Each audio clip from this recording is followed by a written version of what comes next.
And a very good morning to everyone, and welcome back to day 2 of the 2019 IRA National Championship. Another absolutely beautiful day here at the Sacramento State Aquatic Center in Lake Natoma. Beautiful flat water, queuing up for a great day of racing. We kick off the morning with the lightweight women's racing, so it'll be great to see them. We didn't get a chance to see the lightweight women yesterday, so they come into our program this morning. We'll follow that with some exciting semifinals from the men's varsity 8, the second varsity 8, the third varsity 8, and then the men's varsity 4s. We're about 3 minutes or so to the start of the 8 a.m. race. The first race of the morning is the women's lightweight double. That's Heat 1.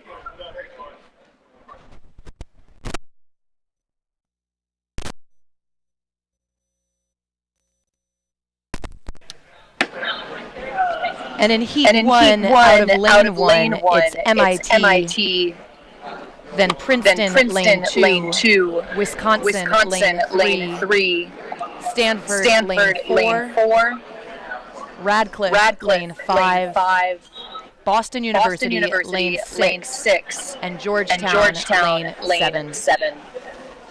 So there's a couple different things here this morning. We've got a 7-boat race for one thing. It's a race for lanes. We don't have our heats repechage semifinals progression for the women's race and the women's lightweight racing here. And you'll notice as we take a look up at the start line, it's sculling. So this is our only sculling event. The 2 oars per person. Just a great chance for the women to improve on another technical skill that is really a different part of rowing than the sweep rowing that we often see in collegiate racing. So great opportunity for the young women that are in these doubles to really show off something else that they are very adept at, ready to go. You can see all these crews now locked in up at the start. We've got the 7 boats all into the starting platform, and we will be with a start very shortly here. And just a beautiful shot of the women now under starters orders with about a minute and a half to go. So all of the women in the lightweight events will have weighed in this morning. The weight maximum for lightweight women, 130 pounds. So unlike some other lightweight events, there's no boat average. Each person needs to be at that 130 or below weight. So they'll be relieved to have already weighed in and excited to race, I'm sure, with about 30 seconds to go. One of the wonderful things about watching these women lightweight doubles and the 4s is that we get a sense of the depth on these lightweight teams. So, of course, there's the lightweight 8, which we'll see a little later on. That'll be our third race of the day. But as Steve had mentioned, too, great to see the sculling aspect of this. Sculling just takes such skill, and it's a different type of skill than sweep rowing. Sweep rowing is 1 oar, and of course, as you can see in the picture, the sculling requires 2 oars, so a little bit of a different strategy. These shells, of course, the women will steer. There's no coxswain, so either the bow or the stroke will have a little tow steering mechanism that moves the rudder under the boat. So there's that added element of steering to this as well that just requires such skill. And about 10 seconds or so to the start, we see the flag up.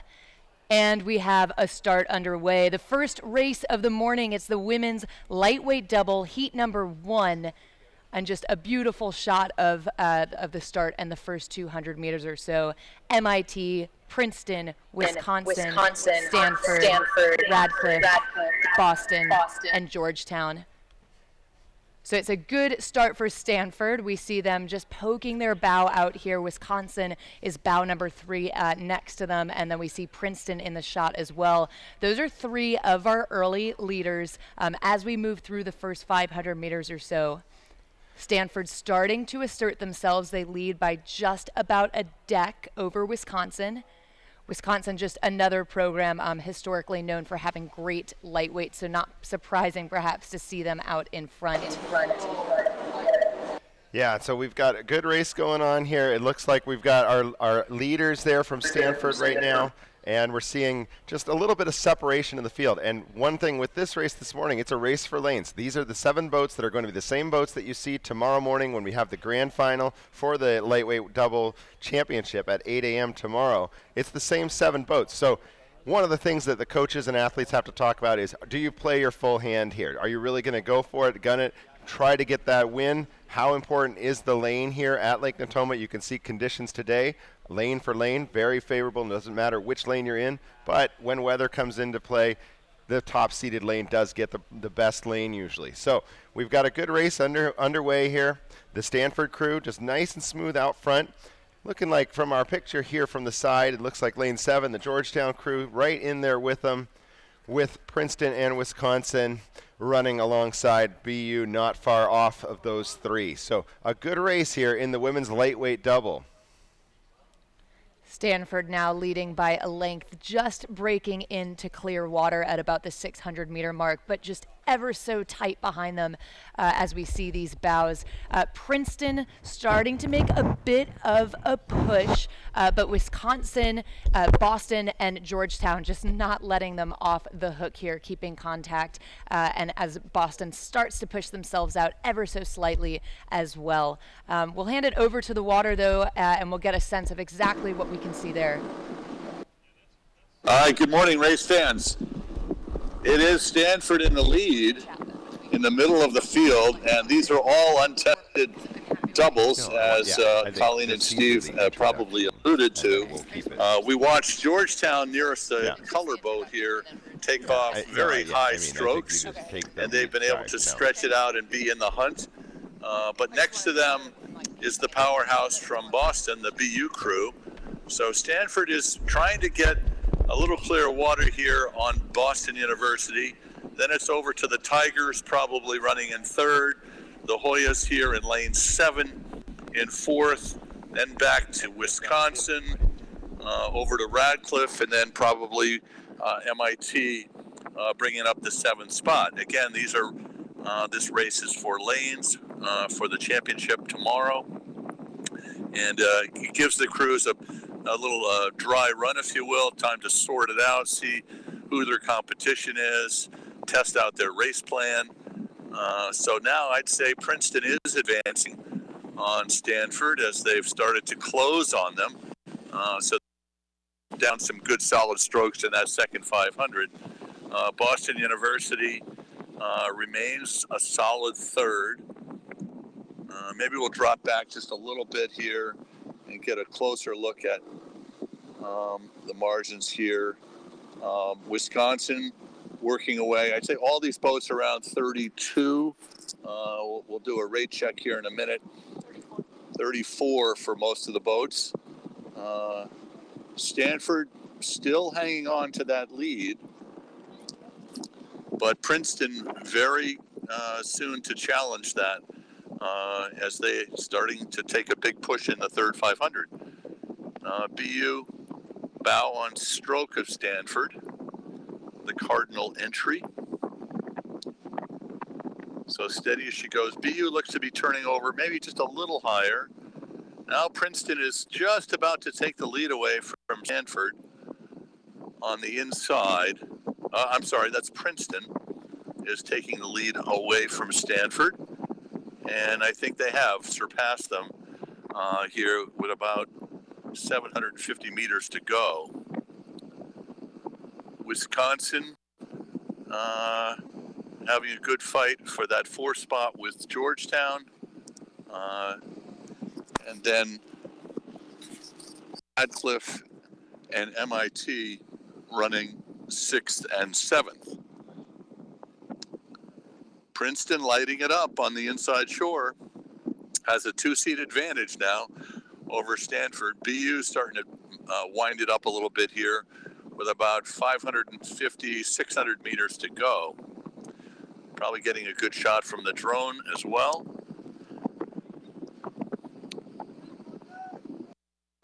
Getting a cheer from their teammates as the Princeton and Stanford crews go by. Let's see if BU can wind it up here and challenge Stanford. They've been right beside them all the way. But the Tigers maintain that rhythm and composure.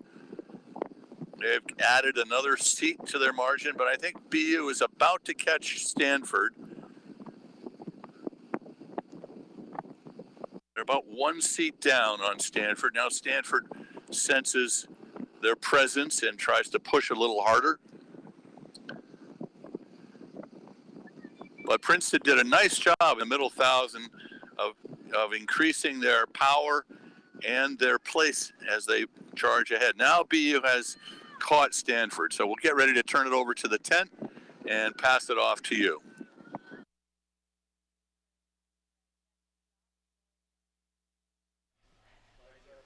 Thank you very much, Fred. And yes, a job well done from Princeton in the body of that race. A little bit more of a patient start. I'd say that's the same for Boston. A little bit patient in the first 1,000.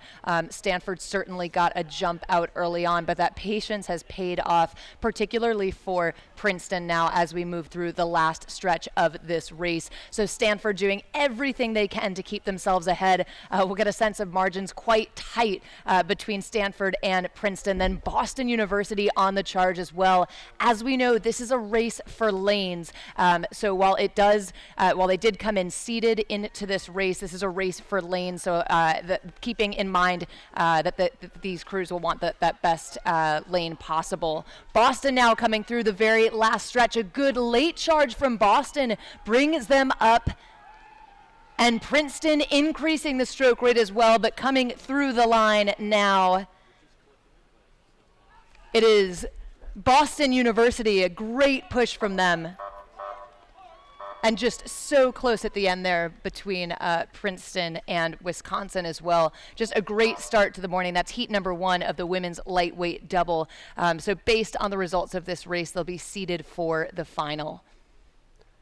Yeah, so we'll see the lightweight women back out here same time tomorrow morning for their championship for the lightweight double. First race of the day on Sunday, day 3 of the IRA, will be the lightweight women's double. So we should see some excellent racing here tomorrow morning from these same crews. They'll reseed, get a little bit of lane shuffle, and take it down the course one more time with these same 7 crews. We're going to head back up to the start. We got our next lightweight women's race coming up here very shortly. We'll be back up at the start. We got the women's lightweight 4s coming down the course next. So the same teams, just a little bit of lane shuffle, different type of rowing, different crews, but should see another set of great races here.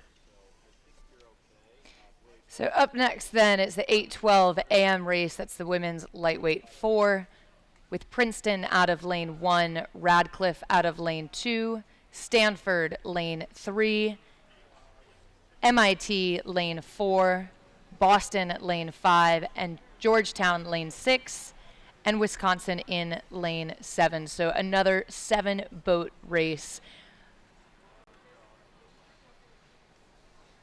And just like in the women's lightweight double, this is a blind draw as they come in. So it'll be a race for lanes in that 7-boat final. And coming by the beach then, it's the Princeton lightweight women's double. You'll have times here in just a moment.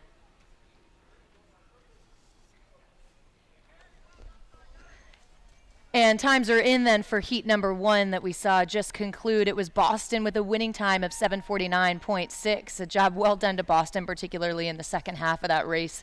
Wisconsin with a late charge at a 7:50.2. Then Princeton at a 7:50.6. Stanford taking 4th, 7:51.4. Georgetown in 5th, 7:57.2. Then Radcliffe in 6th, 8:11.6, followed by MIT with an 8:20.8.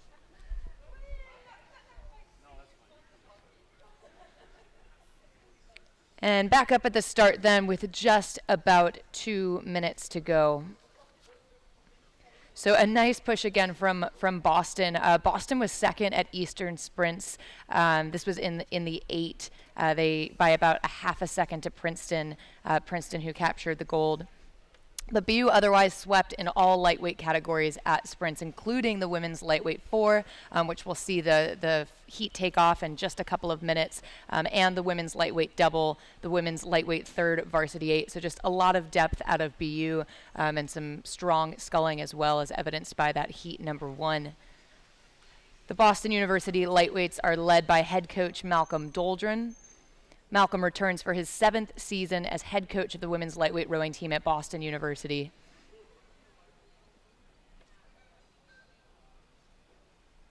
We see these crews now sitting up, awaiting a start in just about 45 seconds.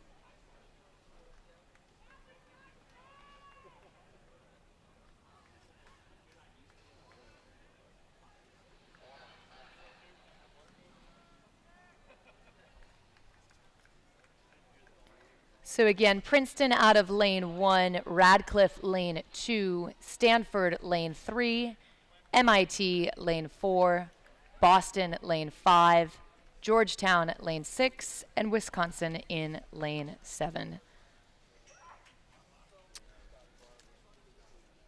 And well, if you were out at the IRAs last year, you remember the weather issues that were happening there at Mercer Lake in New Jersey. None of that today. We have last year they raced the heats of the women's lightweight 4s, but unfortunately a lot of the small boat races were canceled. But this race here for a race for lanes, we are underway for the women's lightweight 4.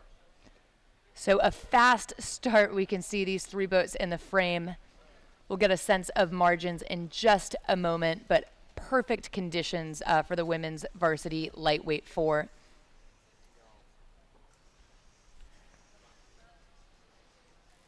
And it's looking pretty tightly packed here.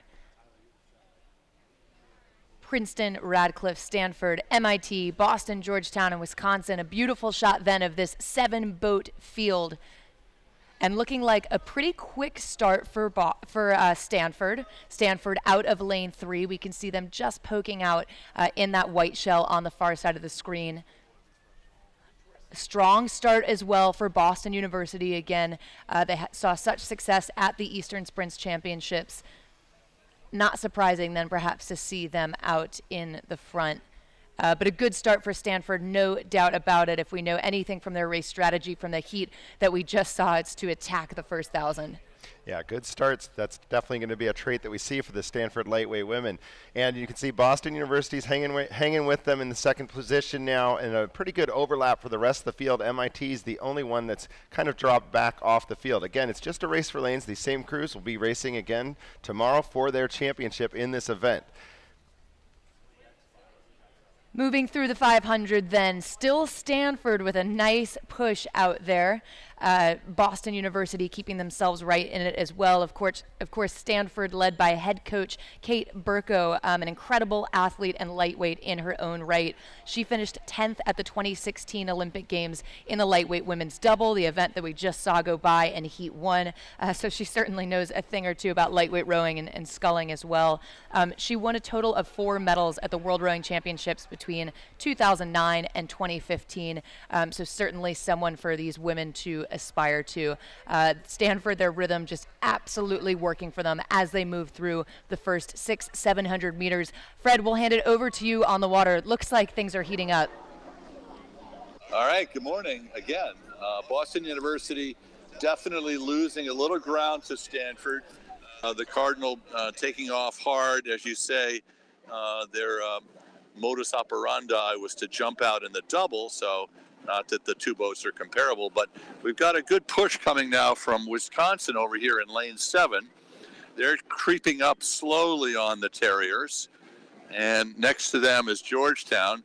Those 4 crews are separating themselves a little bit. Then it's probably over to Radcliffe and Princeton on the far side. So Stanford continues to advance. Got a splash of open water now, but a good race here with Wisconsin and the Hoyas in lane 6 and 7. And boy, Stanford is pouring it on here at the 1,000-meter mark. They've got, I'd say, 3/4 of a length of open water. We'll do a rating check on Stanford here, give it to you. They look like they might be a bit higher than the competition. 36. So I think they're turning over a beat or two higher, and that's kind of what I've seen from Kate's crews in the past. They must train to row that a little bit more aggressively all the way down the course. No taking any rest once you get ahead. So they pouring it on. On the inside, again, you've got Princeton, Radcliffe. On the lanes 1 and 2, and then back to MIT, which is trailing in the middle of the course. BU is now taking the rating up to 36 to try and answer Stanford and make sure, again, that they don't let Stanford get too far away, although it's more than a length of open water now. Let's see what Wisconsin here in lane 7 can do, if they can come up on BU. Again, this is just for lane assignments tomorrow, but definitely it's going to rank the crews and give them, again, a psychological indicator of where their competition is, if they don't know already, but just through this program strength more than actually seeing these lineups before. So steady as she goes for the Cardinal. Churning away over there. Wisconsin trying to cut into the Boston lead. They're overlapping now. Lane 7 overlapping with lane 5. And then it's back to Georgetown, the Hoyas. And then it looks like there's a move on the inside by Radcliffe. If I have them identified correctly. Yep, Radcliffe is starting to pour it on a little bit as well, and it may be catching Georgetown if Radcliffe is not ahead of Georgetown at this point. So we'll go a little bit further here down to the 250 mark. Stanford clearly way out front. They're flashing their blades in and driving hard. Boston University starting to lean on it a little bit more to make sure that Wisconsin does not take too many seats on them. Then I think it's over to Radcliffe. I think Radcliffe has gotten the best of Georgetown right now. They're probably a length up on Georgetown. So we'll get ready to toss it to the tent, and over to you. Thank you very much, Fred. Yes, coming by the beach, the last few hundred meters of the women's varsity lightweight 4. It's a nice look for Stanford right now. They're just looking so strong and comfortable out there. And a good push from BU as well. Then it's over to Wisconsin. So those are our 3 leaders. As Fred told us, just such a psychological race for lanes. Yes, you want that top lane, but it's also a psychological push, isn't it, Steve? Yeah, it totally is. And Stanford is doing their job. They've completed the race down the course with job number 1, get the win, lock up that top spot for the race for lanes. So Stanford, excellent work. Wire-to-wire win here for the Cardinal. So the team from Palo Alto doing a great job of just pressing down. Good rhythm the whole way down the race course. Great control and effort there from Stanford. You can see a little bit of hard breathing. They were working pretty hard to secure that number 1 spot. And Boston now coming through the line, followed by Wisconsin, Radcliffe, led by head coach Sarah Baker and assistant coach Mary Foster. Then Georgetown comes through.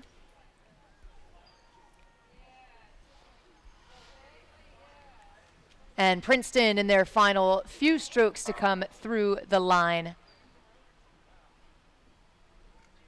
followed by MIT.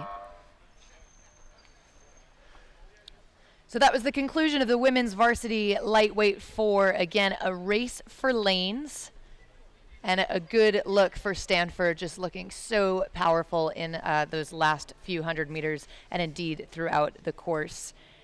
Yeah, it was a nice start for Stanford. They stayed good and relaxed and focused through the whole middle of the piece, kept everybody under their control, and you could see that they did kind of just press it and lift that pressure up a little bit, but didn't have to really move with their rate or anything at the finish of the race to stay in with their margin. They kept that big margin intact almost the whole way down in the second 1,000. And we'll get you the race results here in just a second.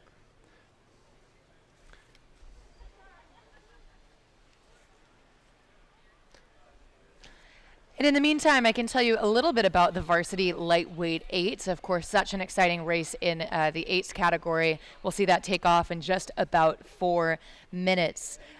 So keeping an eye truly on all of these crews, but especially Stanford. So Stanford, the defending champion, they have been for the last 4 years in this event.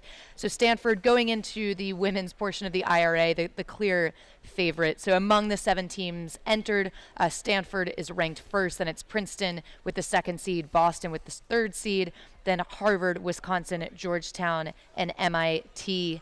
Of the crews that will be contesting for the championship, Princeton is probably the best candidate to unseat Stanford. So they've been building their season of wins, building their confidence over the last 3 seasons after placing in the top 3 at the women's sprints the 2 previous seasons. That was a bronze in 2017, a silver in 2018, and this year Princeton, of course, took gold at the Eastern sprints over Boston University. So just an exciting crew, an exciting time to be a lightweight rower at Princeton. We understand from what we've seen this season that they're an attacking crew. They really go out of the gate fast. They attack the first 500, the first 1,000. It's a motivated group, and we're excited to see the race that they put together. Again, in this race for lanes, so as Steve told us earlier, we might not see the full hand of what these women really have, but we also know that they're hyper competitive athletes, and if it's a bow-to-bow race, they're going to want to be on the winning end of that race. Yeah, and there's certainly no coaches walking up to their team this morning and telling them just to let it go and let the race play out without really trying to be part of it. So everybody knows that you got to take it seriously, get ready for tomorrow, kind of go through it almost as a rehearsal and execute exactly the way that you want to do it. So the women here in the lightweight 8, they're racing for the Camden County Freeholders Trophy, which the Camden County Freeholders is an organization that is in the Camden County the race course at Cherry Hill. They've done an excellent job helping the IRA run great regattas there in the Cherry Hill area. And so the trophy for the women's varsity lightweight 8 is in the honor of that group that does such a great job hosting there in Cherry Hill. So Stanford's got the most overall in the lightweight women's varsity race, the Camden County Freeholders Trophy. Stanford's claimed 8 of them. Wisconsin and Princeton both with 5. Radcliffe with 2, Bucknell and Villanova each winning 1 time. And we'll get you these results of the 4 here.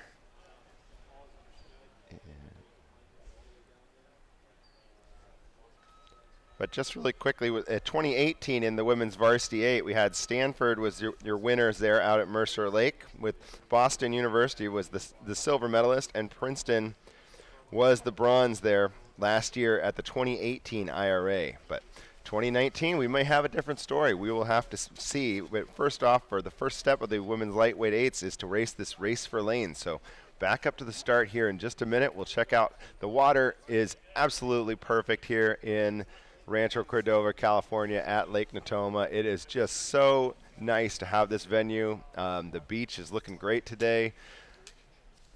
What a good effort from the volunteers. We are underway. We missed that start of the women's varsity lightweight 8, but you can see the field staying within contact here. It's maybe spread out over about 5 to 10 meters separating the bows. Oh, it's just ever so tight, as lightweight rowing often is, especially off the start. Again, these women will have weighed in this morning. They need to be under that weight maximum of the 130 pounds, so absolutely a relief to have that done and out of the way. Once they weigh in, then they can shift their focus to the racing, and indeed we have quite a race underway. Stanford now just starting to poke themselves out. Looks like they're leading by about a bow deck or so over Princeton. An aggressive start from Boston as well, no surprise there. Yeah, it looks like the Stanford women and lane number 1, lane closest to the shore. In the picture on the screen, you can see the red hull of Stanford there in lane number 1 at the top of the picture. Stanford with the lead. Stanford, you can see that the crews here, this race, the other races, the lightweight 4 and the double, were both random seed. This race is a seeded race, even for though it is for race for lanes, it's seeded. So Stanford, your top seed in lane number 1, closest to the shore. Princeton into Boston University in 3. As we take a look from the drone, you can really see how the field is starting to spread out.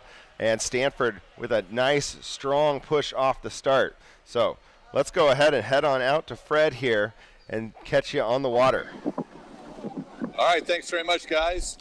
It is Stanford on the inside, as you indicated, with the lead over the Tigers in lane 2. That's about almost a full-length lead at this point.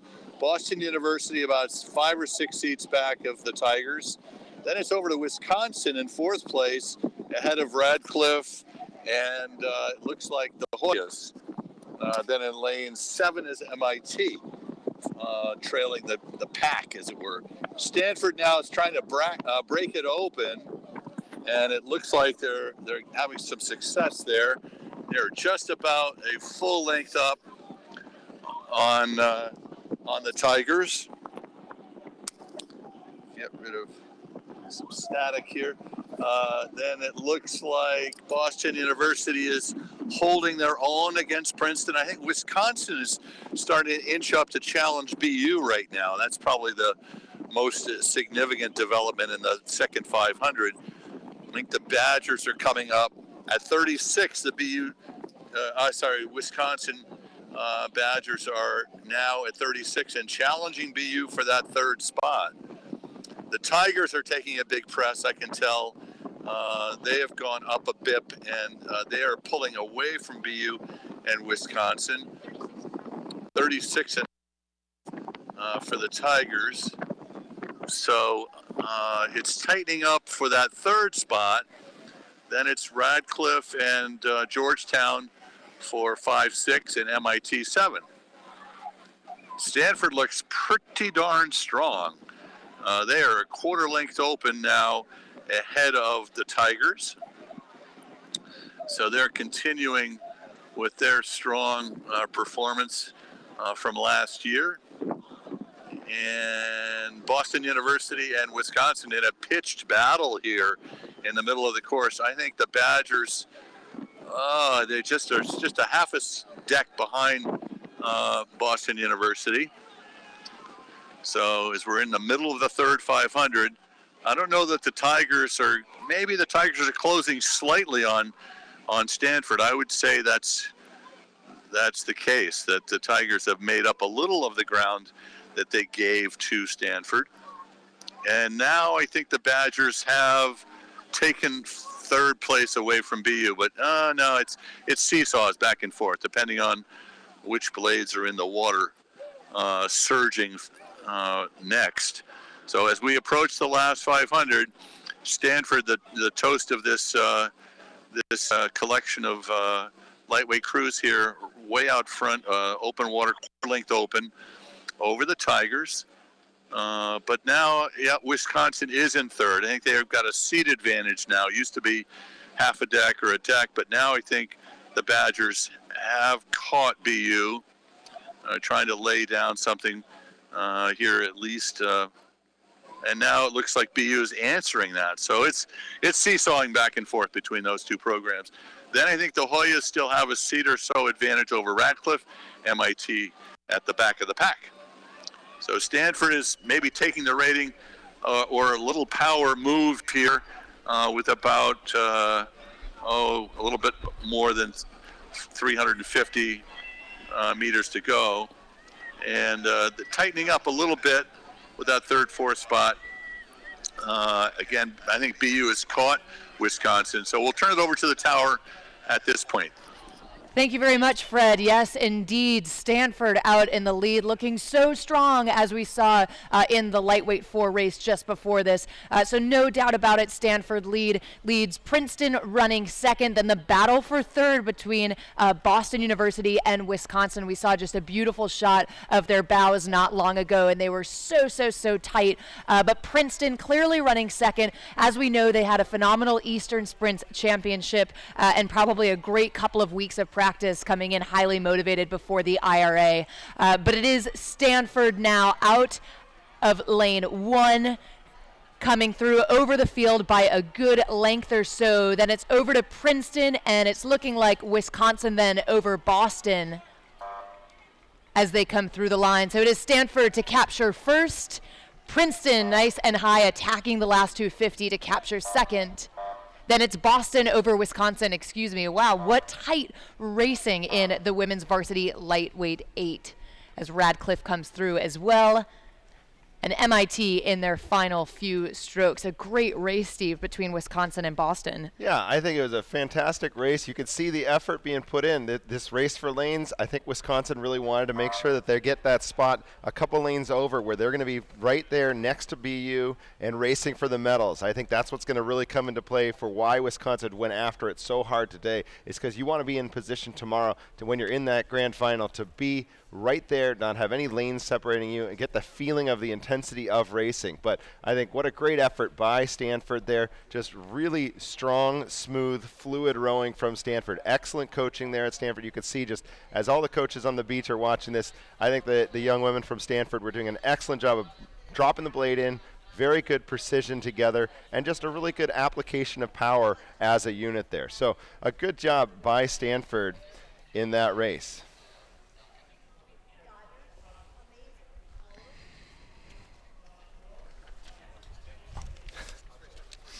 And we got the lightweight fours results, official results for you here. The Stanford women came away with the win in the lightweight four, 7:09.03. Boston University was second, 7:19.015. Wisconsin in third, 7:21.75. Radcliffe was fourth, 7:26.7. Georgetown running in fifth, 7:30.8. Princeton in sixth at 7:42.9, and MIT rounding out the field, 7:49.4. So that will be the order of lanes tomorrow for the lightweight women's four. Stanford will be in 1, Boston 2, Wisconsin 3, Radcliffe 4, Georgetown 5, Princeton 6, and MIT in lane 7 tomorrow for the championship of the women's lightweight four. And we have more results for you. So times are now in from the lightweight 8 heat that we saw just conclude. Indeed, it was Stanford with a 6:29.2. Princeton took second with a 6:34.7. Then it was Boston. So Boston coming out over Wisconsin. Boston to capture third with a 6:37.7, followed by Wisconsin in fourth, 6:38.4. Georgetown fifth, 6:41.4. Radcliffe sixth, 6:43.1, and MIT in seventh with a 6:59.5. Phenomenal race there from the women's lightweight eights. So that concludes the women's lightweight races for the morning. We're going to head back up to the start here pretty soon and see the beginning of the heavyweight races for the morning. So this morning we've got an excellent slate of semifinals coming your way. The men's varsity 8 semifinals get us started first. We have the 8:36 race, so we're looking at about 3 minutes till start time of semifinal number 1 of the men's varsity 8. You got the number 1 seed Yale Bulldogs there in lane number 1. California next to them in lane 2. It's Brown in third in lane 3. Northeastern in lane 4. Stanford out of the reps in 5 with Cornell also a rep winner in lane 6. So Yale, California, Brown, Northeastern, Stanford, and Cornell. That's from the shore side along the beach running out into the lake. So that's semifinal number 1 coming up next. And then after that will be semifinal number 2 of the men's varsity 8s. Harvard, Washington, Boston University, Princeton, Syracuse, and Dartmouth. That's your field. That's the 12 crews vying for 6 spots into the grand final for the Varsity Challenge Cup. So we expect the semifinal Saturday at the IRA, I think, is usually some of the best racing of the whole year. I think that the intensity level in these semifinals is fantastic. The crews are all tuned up. Everybody's dialed in and ready to go. And what we get to see is, yesterday we maybe didn't see everybody really laying it all on the line, but today we will see off the start just a tremendous explosion of power coming from the start from these crews in the men's varsity heavyweight semifinals. So you got the drone view up now. We can see and look across the field there. So as the drone picture shows, we've got on the upper side of the screen, the far end of the dock from the drone view, that's Yale. Lane number 1, your number 1 seed, your Eastern Sprints champions from this year. Out in lane 2, you have California, coming from the Pac-12 championships where they finished second behind Washington. They gave them a great fight at the Pac-12 championships, also at the dual meet at Montlake. The California Golden Bears really tested Washington. Brown in lane 3 next to them. Third boat down on from the top of the screen as it shows from the drone. Northeastern next to them. Stanford and Cornell in the outer lanes. But you can look at the start, the conditions are absolutely perfect. The guys that are out there ready to race have to be loving it. It's exciting when you get to race on such a great course. It's totally fair. You know that you've got great conditions all the way down the race course from the start all the way to the finish. So we are about 1 minute away, less than a minute away from the start here of the first semifinal of the Varsity 8.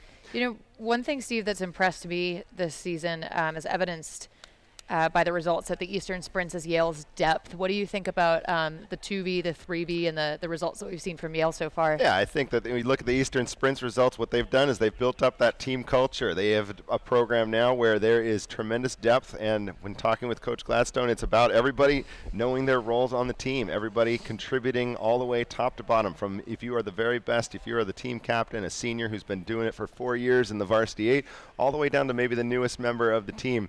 You still have your role, and that makes for an exciting team and a unified team. And what we're seeing from Yale is a successful team. Saw the Yale Blades just drop in. They're sitting at the start, everybody waiting for the call of attention. Go. So we are waiting, and we just got a couple seconds here. Good. All the crews locked in. You can see the other crews coming up the course, warming up. They're waiting patiently to the side, letting no wakes off of those shells roll through the start to disturb any of the crews that are now sitting ready for this semifinal. We got a couple of hands in the air. You see a hand up on the Stanford coxswain. He's dropped it now. Little taps around, just making sure you got that exact point. That's what the coxswain's number one thing they're looking for right now, is just making sure they're straight, their crew's relaxed, they're breathing. What do you think the athletes are thinking about right now? There's some that are probably a little nervous.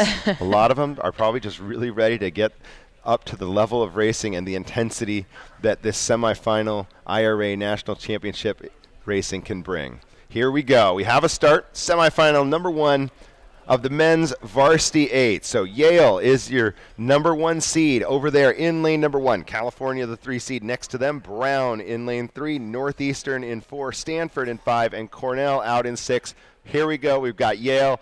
Tremendous start. That's kind of been the operation for Yale all year in this Varsity 8. There's a ton of power. There's a lot of experience. Freshman stroke seat from New Zealand, Daniel Williamson, doing a fantastic job for Yale all season. From the Crew Classic all the way through Eastern Sprints, and now here at the IRA. And look at this. We got a tightly packed field. A lot of racing going on, a lot of back and forth you can see, but Yale is taking that lead. Yale with a deck now on California, expecting California to really see some power and give Yale their best run that they possibly can here. So California and Yale are your early leaders, looking like Northeastern and Brown kind of in that next 3-4 position, with Northeastern edging Brown. So 3 boats going through to the grand final. We're going to see a very good race here, and Northeastern, I think, is really trying to put it away early. If they can get that lead, they want to get up on Brown and see if they can make it into that grand final and be one of the top 6 crews racing in that grand tomorrow. But California not giving Yale too much early going here.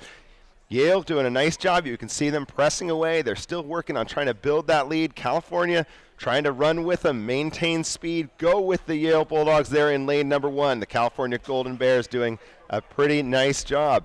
Fred, let's go ahead and head on out to you. All right. Real excitement out here. It looks like Yale has settled down to their typical 36. That seems to be their zone. And they had jumped out to a half a length or so. Very powerful start. And Yale's turning over California's turning over a little higher, and they're making some ground back on Yale right now. So for that third spot, that very exciting third spot, Northeastern is running toe-to-toe with Brown. They've got a seed advantage right now, and those two are going to have a pitched battle all the way down. So California inching back slightly on Yale right now in their base rhythm. Looks like they've stretched it out to 37 and a half right now. So those two are separating themselves from the Brown Northeastern echelon, and then it falls back to the other two, going to be Stanford and Cornell, open water behind Northeastern. Northeastern, excuse me, clawing on to that lead now. Looks like they've increased their lead over Brown to 2 seats in the second 500 here. Yale maintaining a 3-seat advantage over California. Maybe call it 3.5, 4 seats. But those two running steady at this point. Northeastern now taking a big push on Brown, and they looked really good yesterday. I thought the Huskies looked really solid, and they are pouring it on here. They've got 4 seats now on Brown. So Brown's got to do something here to amp it up and go with them. Over in lanes 5 and 6, it's going to be Stanford 3 or 4 seats up on Cornell. Let's see if Yale pours it on a little bit here as we come into the last 500. It's still about a half a length, maybe a little more than a half a length for Yale over Cal. And Northeastern here really pushing away from Brown. That's very interesting as they have clearly broken Brown now and have got about 7 seats as they have passed through the 500 meter to go. So Northeastern really performing well this morning. Yale now starting to push a little bit with power, not rating necessarily, as now 7 or 8 seats over California. They're stretching it out, and that will be your 3 qualifiers from the first heat is going to be Yale. And we're tossing it over to the tower.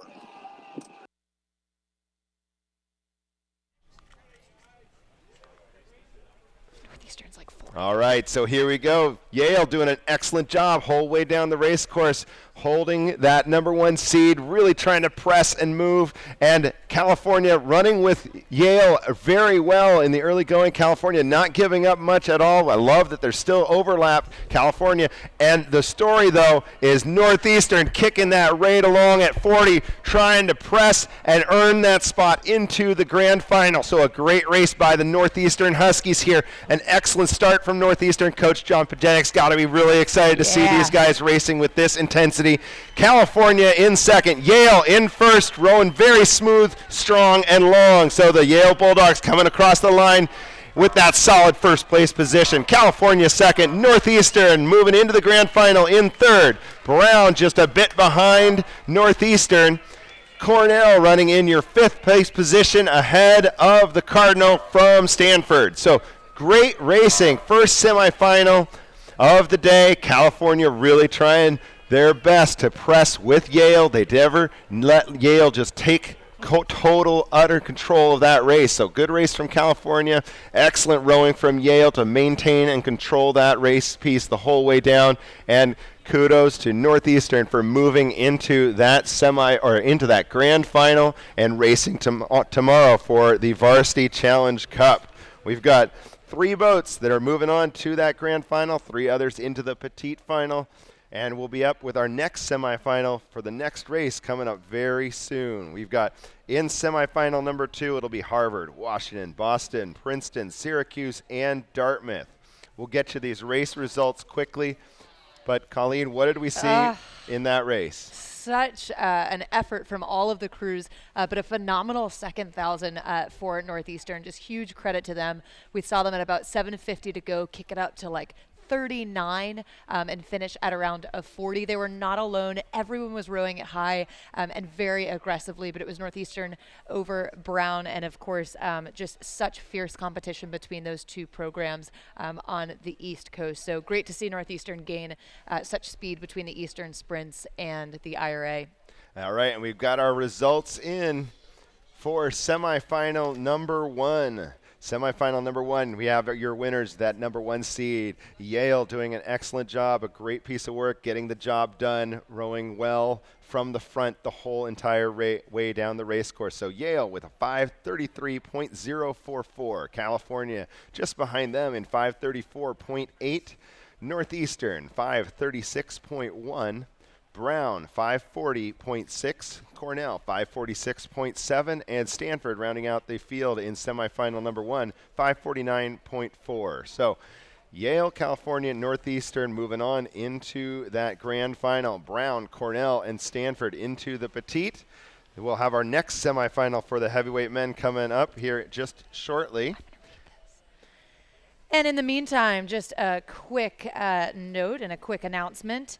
Elevate your off-water workouts with Hydro. Push yourself with challenging rows led by world-class athletes, or explore rivers and waterways with only the sounds of your oars in the water around you. Stop by and try the Hydro on-site or visit hydro.com to learn more.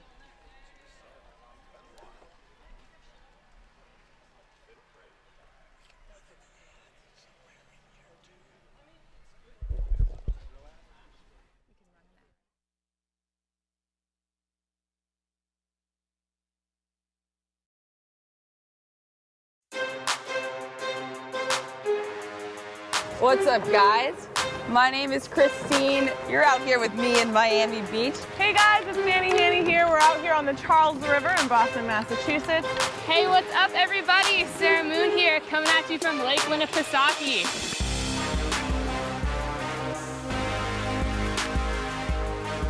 Today we're here to play, and all you gotta do is the same thing you do every time you get on this.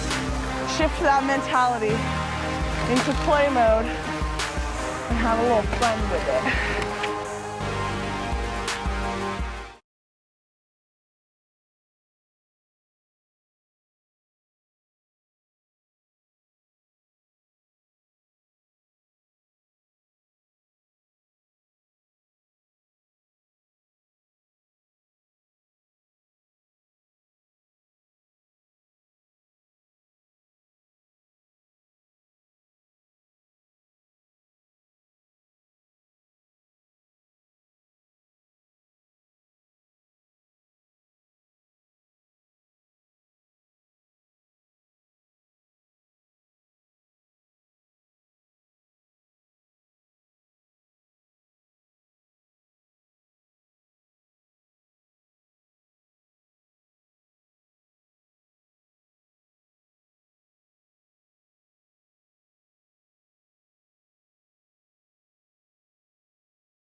And if they can crank it up and bring it back and challenge for that third qualifying spot.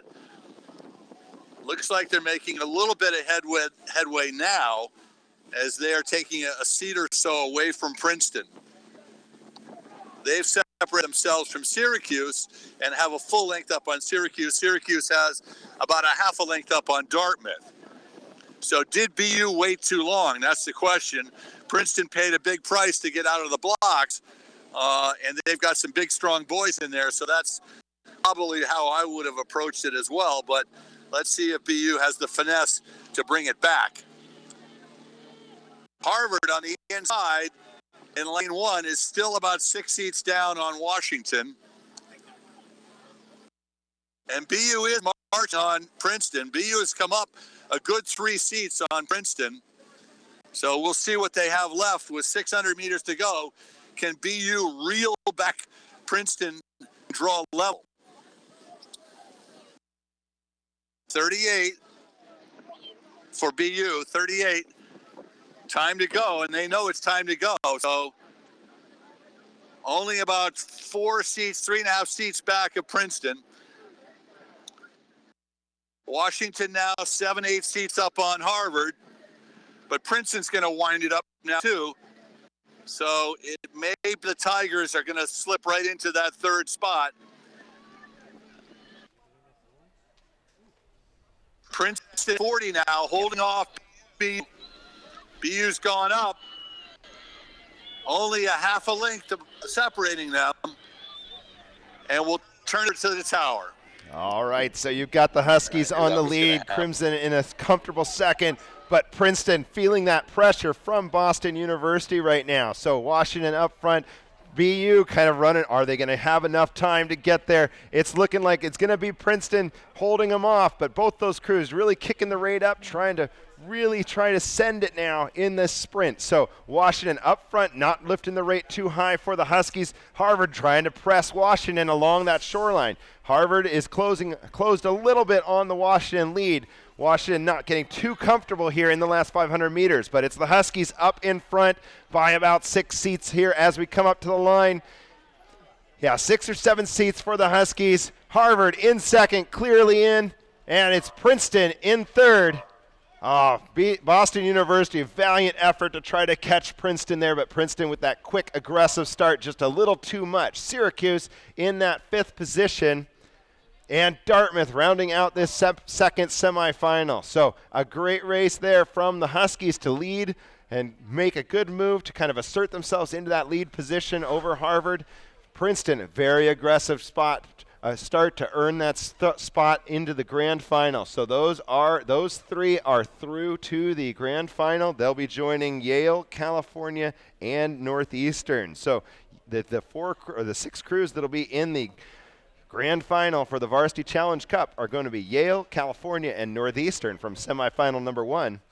Washington, Harvard, and Princeton from semifinal number 2. So we'll get those times from that second semifinal of the Varsity 8. We'll get those times to you shortly. But great racing there. I think we saw a very exciting race with especially trying to get that last spot into the grand final secured. Colleen, what did you see from BU and Princeton there? Oh, I saw just a nice, a valiant effort, as you said, and I think that's absolutely true from Boston. We saw them kick the stroke rate up. I think I had them around a 42 or so to Princeton's 40, but Princeton brought it up as well. So using stroke rate best they could in those last several hundred meters. But indeed, it was Princeton, and Princeton has had a strong season, so it's perhaps not surprising to see them advance to that grand final, but a nice effort from Boston for sure. Times are in, though, from the semifinal number 2 that we just saw go by. So it was Washington, of course, with a 5:34.6, Harvard in second, 5:36.6, then Princeton in third, 5:38.1, Boston just missing that grand final with a 5:39.3, Syracuse in fifth, 5:44.7, and Dartmouth in sixth with a 5:50.2.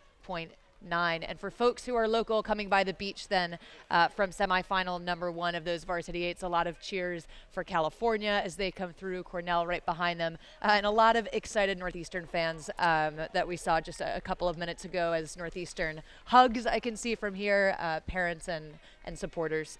Yeah, Northeastern doing a great job earning their way. They're going to finish as in the top 6 in the country, and that's moving ahead of their seed that they came in here, seeded the 7th crew. They're going to for sure be in that top 6 in the grand final. So a good effort by the Northeastern Huskies. And look later on to this morning, you can check out the IRA Regatta website to check the lineups for the semifinal. You can see the lane assignments later this morning for that grand final of the Varsity Challenge Cup. So good race here in those first 2 heavyweight semifinals. We're getting ready to move into our next set of semifinals coming up shortly here from Lake Natoma. We'll be up to the start for the semifinals of the second varsity 8s. So the 9 a.m. race, we've got California, Washington, Dartmouth, Princeton, Cornell, and Syracuse. In the race number 6 of the morning, the men's second varsity 8 semifinal number 1. We'll follow that up with semifinal number 2 of the 2V. The 3V semifinals will run after that. And then we move into some third level, fourth level semifinals with the varsity 8 third and fourth level semis, the second varsity semis for the third and fourth level races. And then the final race of the morning, we'll finish up with our men's varsity 4s semifinal number 1 and 2. But great racing going on all morning. We saw those races for lanes from the lightweight women, getting them ready for their set of grand finals tomorrow morning. The lightweight men have today off, so you'll probably, after the racing concludes this morning, see some of the lightweight men get out for another practice row. We're back up to the start with the men's second varsity 8 semifinal A, the first semifinal of the morning here for the 2Vs.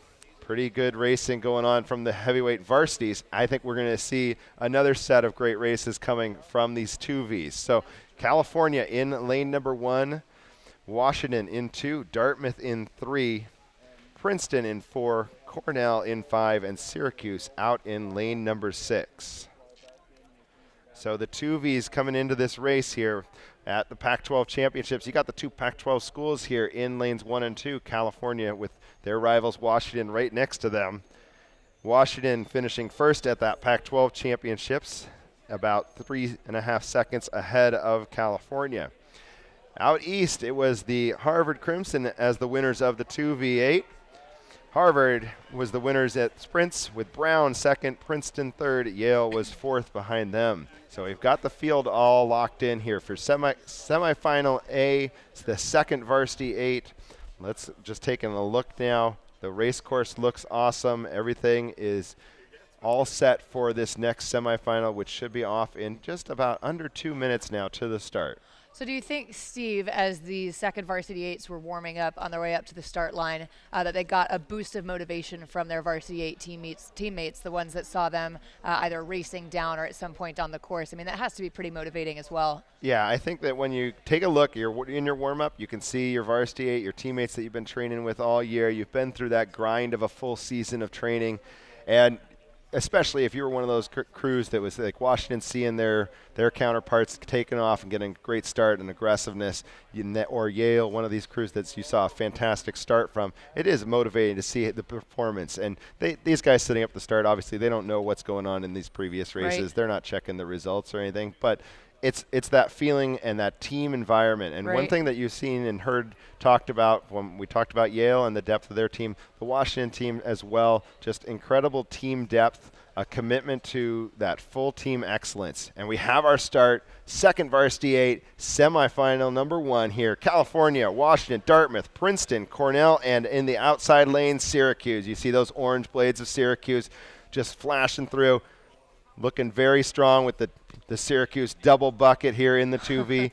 But Washington, you want to see very strong. The Huskies 2V out front, really pressing away now. So Washington with a strong tradition in this second varsity, 29 Kennedy Cup wins for the Huskies. That's the most of any team in the IRA history. Cornell second with 15 wins. Washington winning 12 of the last 15 years in this event. depth is a staple of the Husky program, and strength and power as well. So Washington, you can see the bow of the Washington boat in lane number 2 just stretching out over California right now. Washington just looking so strong indeed, leading Cal by about a half a length. Of course, Washington, the 2019 Pac-12 champion in the second varsity 8.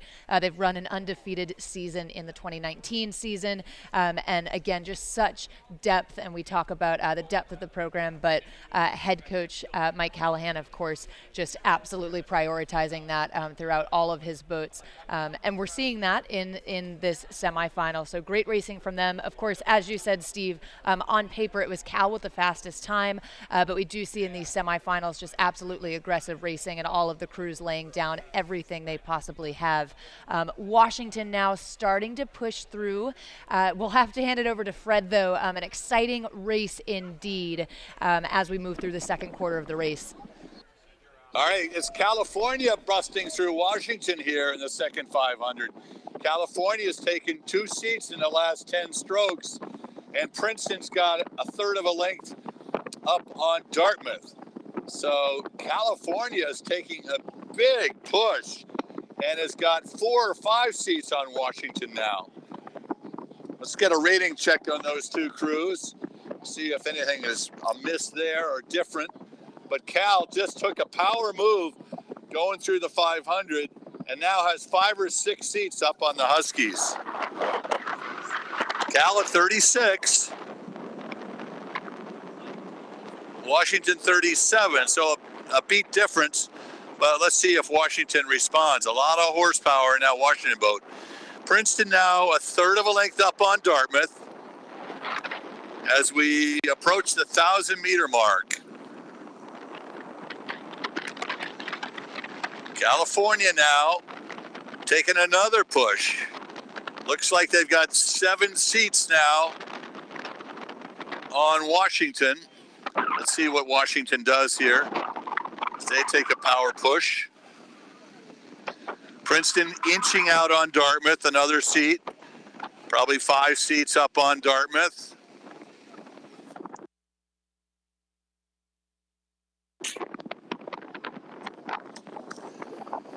And California looking very strong on the inside, has almost a length on the Huskies. Call it bow on stroke. So Husky bow on Cal stroke. And those 2 are open water ahead of the Tigers. Dartmouth gave it a good go in the first 1,000, but Princeton's really starting to take advantage of their power and strength, and they've got almost a length on Dartmouth.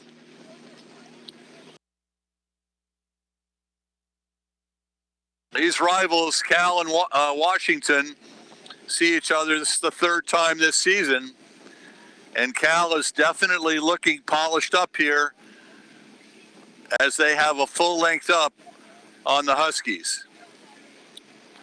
Last 500, let's see if Washington tries to eat into that lead. I think their bows come back a little bit. And then they're a full half a length open. Back, Princeton is in 3rd. Dartmouth making a strong move here to try and come back on Princeton, has maybe gained back a seat or 2. Then it's over to Syracuse. Would be running ahead of Cornell by a little bit of open water. So the dogs are coming back on Cal a bit now. Stroke or bowman for Washington on Coxon. But California really did a nice job in that at the 500-meter mark, took a big press. We'll turn it over to the tower.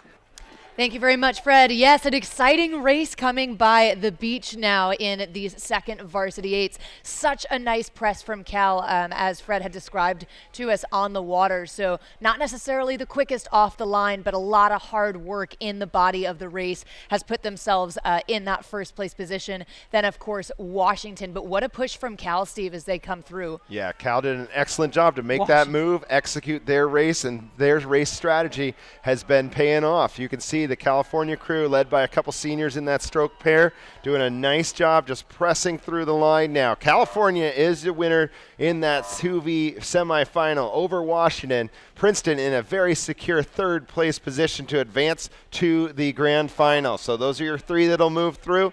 Dartmouth and Syracuse kind of rolling stroke for stroke with each other. Dartmouth just edging out Syracuse at the line here in the fourth place position. Syracuse fifth. And Cornell coming down the course here. Cornell finishing up in sixth place position. So Cornell, Syracuse, Dartmouth move to the petite level final. Washington and Princeton will join the winners, California, in the grand final for the Kennedy Cup trophy for the winner of the second varsity 8. So you saw Washington get a good aggressive start, tried to maintain that lead, but California really had some pop there when they settled into the base rate and rhythm. So Coach Franson got to be pleased with the performance of the second varsity here this morning. And a little bit of a new coaching combination for Cal as well that's clearly working for them. So great to see that paying off. Brandon Schald at Cal, Sam Baum as well, coming from the Yale program. So indeed a late push, great coaching from that program. They took silver, California, at the Pac-12, so able to put their bow in front of Washington in this semifinal. I'm sure quite an exciting feeling for them. Yeah, and we'll get those results to you in just a few minutes, and then we'll be back up. We got semifinal number 2 coming up with 3 boats to move to the grand final again. We'll have Harvard, Brown, Boston University, Yale, Northeastern, and Navy. So the Eastern Sprints crews all in this second varsity semifinal number 2. 3 of those crews will be moving on to join California, Washington, and Princeton tomorrow in the grand final for the Kennedy Cup.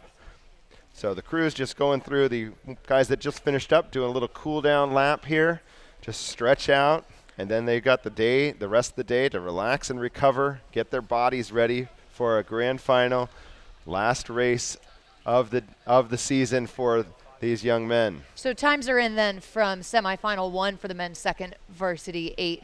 It was California in first with a time of 5:37.3, Washington in second, 5:39.3, Princeton third, 5:46.9, Syracuse 5:53.6, and Cornell in sixth, a 6:08.3. So one thing you notice there, looking at those times, the California second varsity 8, a 6:37.3. That is time-wise, and we got great conditions out here. Times you can compare. California's time in that semifinal shows just the high quality of rowing coming from the second varsity 8 guys. These are really talented guys in the 2Vs for a lot of these programs.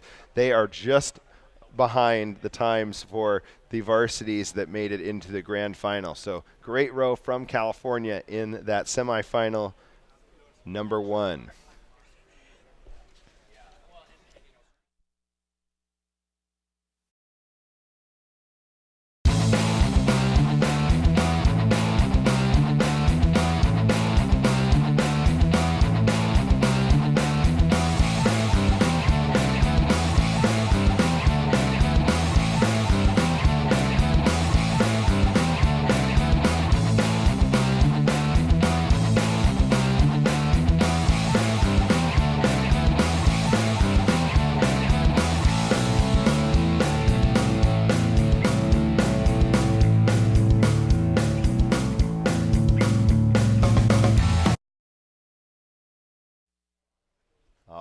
So here we go, jumping back up to the start.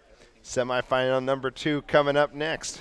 Looking at that view from the drone, what fantastic footage and coverage we're getting of this race and the race course here. The drones really add something to the view that the spectators can get. So whether you're watching on the beach and taking a look at the Jumbotron, or if you're at home watching along on YouTube and US Rowing Channel on YouTube, you can get a great picture of the whole race course here in sunny, beautiful California. So that launch platform all set up. You can see we're taking a look now. Lanes 1, 2, and 3 in the picture here. Harvard, Brown, and Boston University, 1, 2, and 3. Harvard over there along the shore closest to the beach here as they come by the spectators.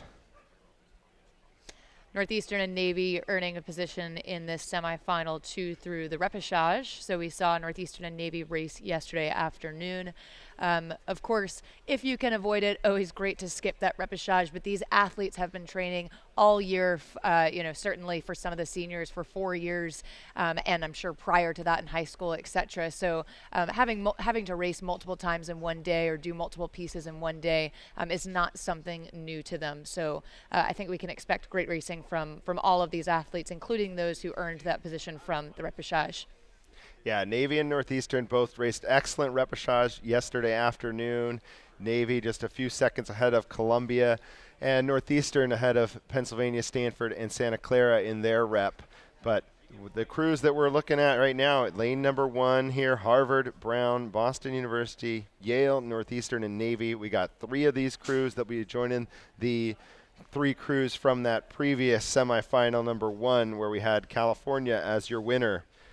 And good view straight down the race course now. You can see a lot of the blades of the boats that are sitting there. Some are up at the catch, blades locked in, ready to go. Others a little bit more relaxed, moving up to that catch position now. They're listening to the U.S. rowing referees, getting all the boats.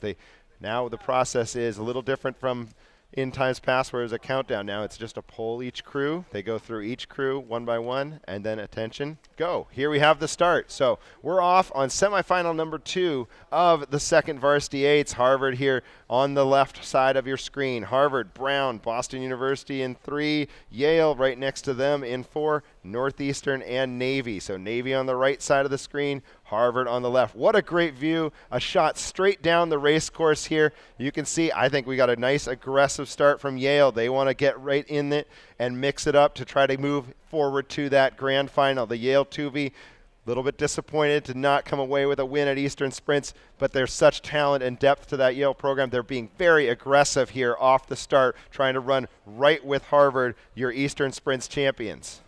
And keeping an eye on the rivalry, of course, between Harvard and Brown as well, out of lanes 1 and 2 in the preseason.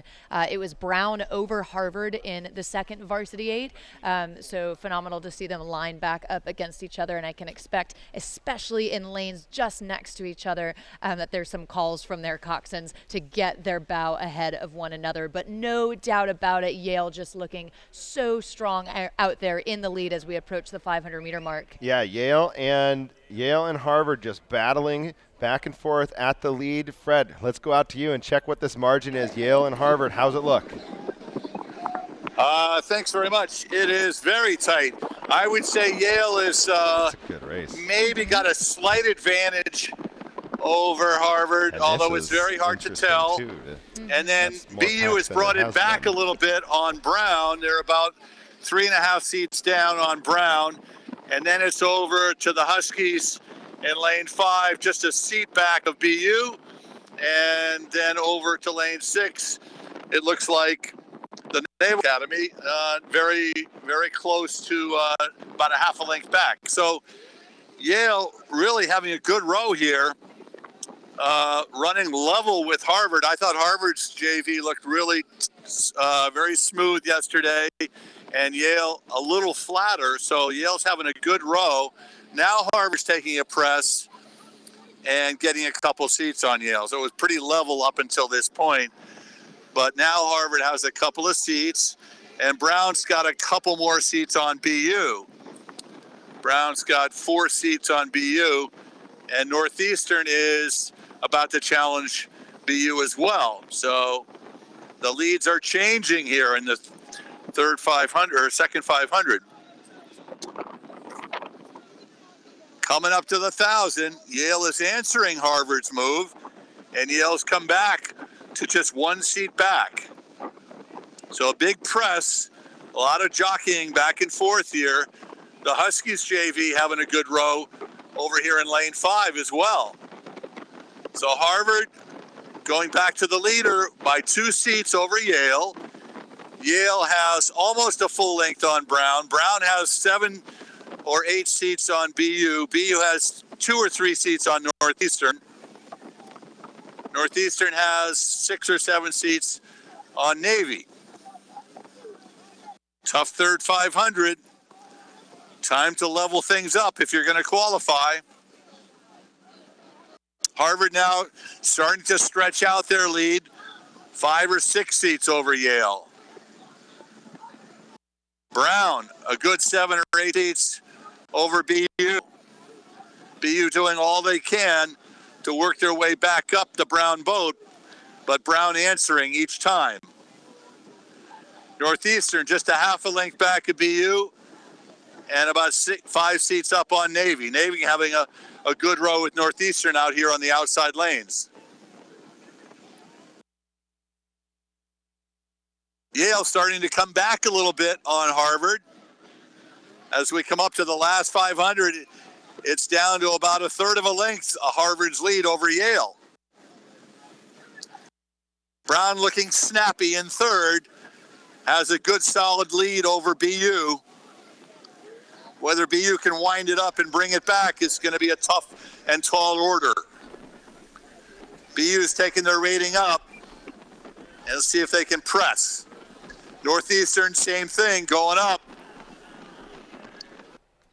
With about 50 strokes to go, 40 for BU. They're coming back on Brown, but still at 2/3 of a length. Over to the tower. All right, so that BU boat trying to battle back into Brown, but Brown's got a really nice lead in that third spot. But Harvard here on the lead in lane number 1. Harvard second varsity 8, your Eastern Sprints champs, showing what they're done all season. Just excellent rowing here from the Harvard boat along the shore. Yale did a nice job to have that quick, aggressive start in lane 4. Make sure that they are moving on to the grand final and see what they can do tomorrow in that Kennedy Cup grand final. So we've got Harvard in the lead right now. Yale in that solid second position. Brown looking good in third, with Boston University giving an effort to try to get that spot, but running out of racetrack, running out of room here. Northeastern right behind them, and the Naval Academy guys running in 6th. But it's Harvard over the line first, semifinal number 2. Nice row by the Crimson. Yale with a good effort and good showing in lane number 4. Brown coming across third into that qualifying spot into the grand final. Boston University, Northeastern, and Navy rounding out semifinal number 2 of the men's second varsity 8s race. So good row by Harvard, looking very smooth, sharp, nice start. They just kind of went with Yale. Yale with a very aggressive start, really trying to press and get that lead early on. You saw Harvard just kind of fight back, stabilize the speed versus Yale, and then make some moves to just walk away from Yale, and then performing very well through the end of the race there. Good row by the Crimson. And a nice job from Brown, too. I think we saw, as Freddie told us, Boston start to kick it up a little bit early, which makes total sense to use that stroke rate if you need to be in one of those qualifying positions. But Brown really stuck to their race plan. They stuck to their rhythm, and that worked for them. Of course, a nice push from BU, but they will be in the petite final. BU with a 7th place finish this year at the Eastern Sprints, led by head coach Tom Bohr. So a good press from BU, but it is Brown to capture that third qualifying position. Harvard taking first, Yale second. Never a dull moment. All right, and as the staff here, the volunteer staff tosses some water bottles to that Harvard boat, you can see they've got a really good crew there from the second varsity. And now I think that what we saw from that first heat, California coming away with the win, Washington with a solid second place in that semifinal number 1, Harvard with the win in semifinal number 2, Yale really trying to press. I think we got those 4 as kind of your top contenders in that Kennedy Cup. And then you got Princeton and Brown running there too. So those are the 6 crews that'll move forward to the grand final. It's California, Washington, Princeton, Harvard, Brown, and Yale. We'll get the times for you in just a second for the men's second varsity 8 semifinal number 2. Dartmouth, Boston University, Cornell, Northeastern, Syracuse, and Navy will be moving on to the petite final of the men's second varsity 8. Up next, the 924 race. We're moving on to some semifinals for the men's third varsity 8. So a little deeper down the team we go. Younger athletes, still highly talented, skilled oarsmen in lots of these crews. They're very adept at racing, a lot of good experience, guys that are internationally experienced, junior national champion type athletes, local athletes. You will see a little bit more in these these third varsity eights, some guys that maybe learned to row in college at their college programs, starting out through novice programs. So something that we're not seeing as much of anymore as in years past at this level of collegiate racing. But there's still a lot of guys that are earning their way from walk-on all the way up to the top crews, as we've seen throughout the morning. So second varsity 8 semifinals are complete. We'll move on to that third varsity 8 semifinal number 1 in just a minute. Princeton in lane number 1. Washington next to them in 2. Boston in 3. California in 4. Navy in 5, and Dartmouth in 6. That's semifinal number 1 of the men's third varsity 8 coming up next. And the Brown fans will be happy to see Brown now coming by the beach, again capturing that qualifying position in the men's second varsity 8. Doing a great job protecting themselves from the sun in these hoodies. But, you know, we talked about conditions yesterday, and it bears repeating. It's absolutely beautiful out here. But, of course, important, especially for the East Coast athletes, to do just that, to protect themselves from the sun, make sure that they stay hydrated and adapt to the conditions, and, of course, the time zone. All right. Times are in for from the men's second varsity 8 semifinal number 2 as these crews land. It was Harvard in first with a time of 5:45.4. Yale in second, 5:47.2. Brown in third, 5:50.3. So those 3 crews advancing to the grand final. Then Boston University in fourth, 5:52.0. Northeastern in fifth, 5:52.0. And Navy in sixth, 5:55.9. Well, maybe a little bit of change in conditions, but racing back-to-back didn't seem to be too much of a difference in wind picking up or anything. As we take a look up at the start line, we see the third varsity sitting ready at the catch. We will be shortly underway here with that first semifinal. But California and Washington, I think that Pac-12 rivalry was maybe driving those two crews to a little faster speeds. So California winning that first semi in 5:37.3. That was the fastest time in the morning for the second varsity 8s. Harvard, the winner in the other semifinal, 5:45.49. So, and Washington a 5:39.3. So, just if you want to talk times, compare times, California and Washington really driving that semifinal number 1 to be a very quick and aggressive semifinal from the Golden Bears and the Huskies. We're taking a look now, that third varsity 8 semifinal A. Taking a look at the lanes here. Just a great view, again, from the drones. Just tremendous conditions here this morning. Perfect for a national championship.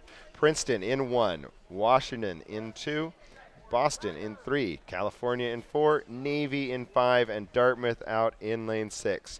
So Washington was your Pac-12 champion in this third varsity event. Pretty good margin over California in that 3V race down here at Lake Natoma just a couple weeks ago. Princeton was your third varsity 8 silver medalist at the Eastern Sprints, just behind Yale, about a length off the Yale crew in the third varsity 8. We've got the crews quietly sitting at the front end of the stroke, blades buried. We have a start. Third varsity 8 semifinal number 1. Here we go. We've got Princeton, Washington, Boston, California, Navy, and Dartmouth. Princeton there, trying to get off the start quick with Washington, but it looks like that first 5 strokes, powerful, aggressive, and quick, and technically clean from the Huskies. So Washington with the lead right off the bat. California, the other Pac-12 school, and Princeton going with Washington. So those are your 3 early leaders. Washington, very aggressive. Nice start from the Huskies. Good starts from California and Princeton as well. And Washington just making a nice push here. We can see the first 500 meters really working for them. As we know, in the 3V category, they're Pac-12 championships. They've gone undefeated in the 2019 season under the leadership of head coach Mike Callahan, his 12th season as head coach and 16th season overall at the University of Washington. That rhythm really working for them as they move through the first 500. But of course, yes, that Pac-12 rivalry, Cal keeping themselves themselves, right? And as we saw earlier today in some of the earlier racing, Cal had a little bit more of a patient start and then an aggressive second 500 and third 500. So we'll see what's up their sleeve in the third varsity 8. Yeah, and it looks like California might be doing a little bit more of the same. So California just trying to stick with Washington. Now they've moved back up into the Husky lead a little bit. You can see Washington's coxswain just kind of inching out towards that California bow ball. Princeton and California in solid second and third place positions, with Boston, Navy, and Dartmouth trailing right now. So 3 crews moving forward. Washington on the lead early in the race here. But good effort from California. They're staying overlapping with Washington right now. Princeton as well, also overlapping Washington here just as we are past 500 meters in. Let's go head out to Fred. Fred, take it away.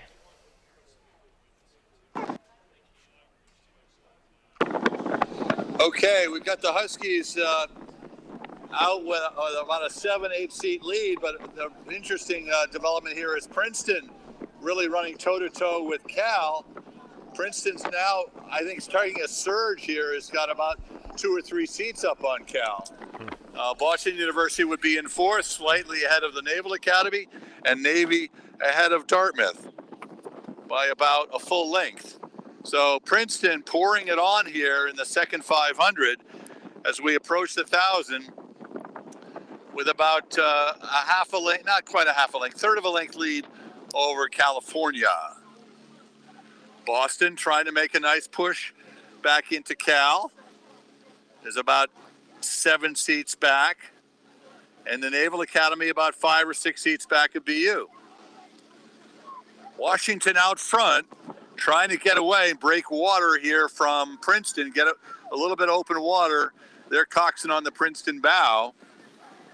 California went out really strong in the first 500, trying to run toe-to-toe with Washington, but Washington really looks sharp and strong here. We'll get a rating check on the Huskies here in a second. Boston University now making a really nice press on Cal, has come up to within 3 seats of California, maybe 4. 37 for the Huskies. Let's check on the Boston University Terrier race. They are trying to inch into the Cal third place in qualifying position here. 36 and a half for Boston University, and they've made some good progress against Cal, but now Cal is starting to respond, noting that BU has come up on them. That'll be a good race down to the wire if BU can keep that momentum up. Cal at 38, BU at 36 and a half, so BU could challenge Cal in this last third 500. Washington remains coxing on bow Princeton. California still with 2 seats up on BU, but if BU gets inspired, they could bring it level with Cal. Yeah. And I think they're moving. BU is moving. Their bow is poking up now, almost level with Cal. Here they come. Can Cal hold them off? Coming up to 250 to go. It's a real horse race here between BU and Cal over to the tower with those 2 level. Thank you very much, Freddie. Yes, all eyes on Boston University. A courageous push there with the stroke rate. They brought it up a little bit early. They know that they need to be in the top 3 to advance, and they're doing just absolutely everything they can in their power to make that happen. So Boston University challenging California. We see them now coming through in the very last stretch of this race. No doubt about it. Washington just out looking so strong. Princeton doing a nice job keeping themselves in it. But the question becomes then, is there enough time for Boston to overtake Cal? Cal out of lane 4 now, holding them off in that position. It is now Washington coming through, just aggressive racing all around. Princeton on the move. It is Cal over Boston. A nice push from Boston, and then coming through the line now in their final few strokes. Wow, yeah, what a great race. Boston just a little bit off the start, just didn't maintain that pace with California early on, but then they had that tremendous push to almost take that spot into the grand final. But good effort by Washington, rowing well, rowing under control, executing that race plan, and moving forward to the grand final. So a good view looking down on the Huskies from the drone here. A nice race from Washington. A couple of seniors really doing their best in that boat. Max Rennie, the stroke seat, and Evan Olson. 2 seniors, along with Kira Lewis. So we've got the Huskies doing a great job, really doing everything that they needed to do to execute their race. A good solid start, excellent middle 1,000, and then just pressing and controlling and staying ahead of those other 3 crews that were really battling for the other 2 spots there in the last 500 meters. So good race by Washington. California and Princeton joining them in the Stewards Cup Grand Final. So we have our next semifinal for the men's third varsity 8 coming up. We got Yale, Harvard, Northeastern, Brown, Syracuse, and Wisconsin here. Race number 9, the 9:36 race. We got about 5 minutes to the start of semifinal number 2 of the men's third varsity 8. We'll get these times to you from semifinal number 1 in just a second. And in fact, they are in. So it was Washington, as we saw, to capture first with a time of 5:45.6. Princeton finished second with a time of 5:47.3. California third, 5:48.2. Those 3 crews will advance to the grand final. Then it's Boston University in fourth, 5:48.7. So just about half a second separating Cal and Boston between third and fourth. Then it's over to Navy in fifth, 5:57.7. Dartmouth sixth, 6:03.2 to round out semifinal 1 in the men's third varsity 8.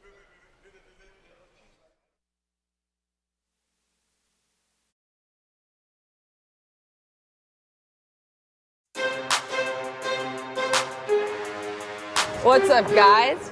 My name is Christine. You're out here with me in Miami Beach. Hey guys, it's Manny Hanny here. We're out here on the Charles River in Boston, Massachusetts. Hey, what's up, everybody? Sarah Moon here, coming at you from Lake Winnipesaukee.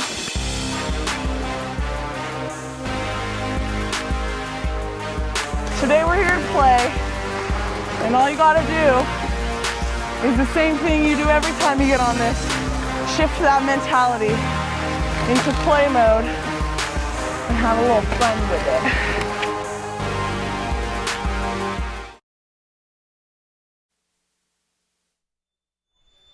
All right, as we fly you back up to the start of the race number 9 of the morning, we got the men's third varsity 8 semifinal number 2 coming up. We've got Yale in 1, Harvard 2, Northeastern 3, Brown in 4, Syracuse in 5, and Wisconsin out in lane 6. So how cool is it to fly out to the start in the drone? You can see this great race course here, lovely Lake Natoma here in Rancho Cordova. So fantastic race from the Huskies in that last go.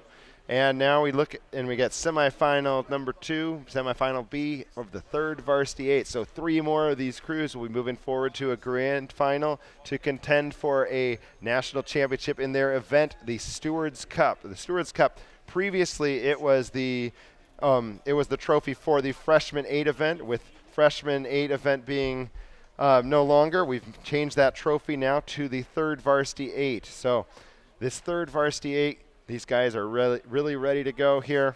You can see just sitting pretty easy at the start. A lot of blades flat on the water now. But the third varsity 8 guys done a nice job coming through the heats. We had our heat winners. Harvard was your heat winner yesterday, time of 5:47.8. Yale winning their heat as well in 5:50.1. And Northeastern and Brown coming through the heats as well. Syracuse and Wisconsin earning their way into this semifinal through the afternoon repechage races. So good racing all around yesterday. So these crews making their way via a little bit different route. But Yale doing a great job yesterday. They were about a second, 1.7 seconds ahead of Boston University in heat number 2. Harvard winning heat number 4 over the guys from California, just under 2 seconds ahead of Cal in heat number 4 yesterday. But they're sitting up at the start pretty relaxed right now, like we've talked about, kind of the little bit of nervousness in these semifinals. You know, you're battling for top 3 moving on. You've got to try to get that good start, clean execution, following what you've talked about, what you've planned with your coach, not really reacting to what the other crews are doing, but listening for your coxswain to call. If you've got to go, then you've got to change things on the fly to make your way into that grand final if that's possible. So Boston University in that previous race, you could see that's really what they did. They executed, and then they had to, when they had to go and they had to try to catch Cal, they bumped the rate up. They went very aggressive there from about 750 meters to go to really try to move into that California spot to try to move through to that grand final. They just missed it by half a second. California moving on to that grand final. So we've got this race all set up and ready to go with Yale on our left, Harvard in 2, Northeastern in 3, Brown in 4, Syracuse in 5, Wisconsin in 6. We are underway. Semifinal number 2 of the men's 3rd varsity 8. So tightly packed in the first 5 to 10 strokes here. You can see just crews staying pretty close to level. Nobody really jumping out too far. Northeastern looks like a good aggressive start, maybe following the lead of their varsity. Northeastern, we might have some fired up Huskies or the Northeastern program this morning. So Northeastern off to the good start with Yale, Harvard running away with them, Brown not being too far off, Syracuse and Wisconsin as well. So Yale looks to be trying to kind of hit this pressure now. Yale's 3rd varsity 8 was your Eastern Sprints champs. They did a really nice job at sprints, winning by a little bit over a length here. And Harvard was right next to them. They were Harvard in the lane right next to them, finishing in bronze medal position at the Eastern Sprints. But Yale looks to be taking that lead early on. Northeastern and Harvard and Brown in those next 3 positions. Northeastern, Harvard, and Brown very, very tight right here off the start as they get down to the base pace. The only crew that's really asserted themselves is Yale. They've got the lead. They're doing a very nice job out front. We got the 3 other crews tightly packed with only 2 more of those to go through to the grand final. So Fred, let's go ahead and send it on out to the water. How's it look with that other pack that is just behind Yale? Okay, it's very tight. We were just laughing in the boat here as the Yale crew settled and started to take seats from Harvard. The coxswain said, "See ya, Harvard," and they have, in fact, taken off. So running in 3rd right now is going to be Brown. Northeastern in 4th, a couple seats back of Brown, like 3 seats back. And then it's very close between Syracuse and Wisconsin for that 5-6 spot. Yale has really tuned it up and taken off. They've got almost a full length on the Crimson. Then Brown is just about a 1/3 of a length back of Harvard. And Brown has about a 1/3 of a length on Northeastern. Northeastern has a half a length on Syracuse. Syracuse has about a seat or 2 on Wisco. Yale rowing very comfortably as we approach the 1,000-meter mark. 36 for the Bulldogs. And Brown is starting to make a nice push into the Harvard lead. And it's down to 2 seats, Harvard over Bruno. Good rhythm in this Brown boat. They're really thumping it. Good finish. And they're trying to draw level with Harvard here in the 3rd 500.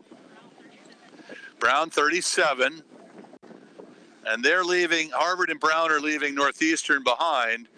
They're about 7 or 8 seats back of Bruno right now. Cox from Harvard looking over a little bit nervously at Bruno as they are knocking on the door there, trying to get their bow in front. I think they're just about to catch Harvard. I'd give Brown the advantage now. Brown in 2nd by about a half a seat over Harvard. And Brown coming up on Yale. So fitness always a hallmark of the Brown crews, and they're showing it here in the 3rd 500. Coming up to the last quarter of the race, it's Brown in 2nd by 2 seats now over Harvard.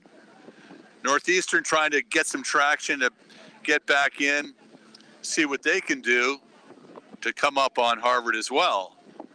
So both Harvard and Brown have come up on Yale. Yale slipped a little bit, but they've still got a comfortable lead. Yale 7-8 seats up on Brown. Now Harvard's starting to challenge Brown for that second spot again. Really good race. Good cheer from the shoreline here of the Brown oarsmen yelling Bruno for the Brown guys to inspire them to the finish. And I think Brown has perked up a little bit hearing their classmates cheer for them. And they look sharp. Brown 3V looks sharp here. We'll get ready to toss it to the tent with Brown a couple seats up over Harvard, but Harvard not willing to let them walk away easily. Over to you. Thank you very much, Freddie. Yes, indeed.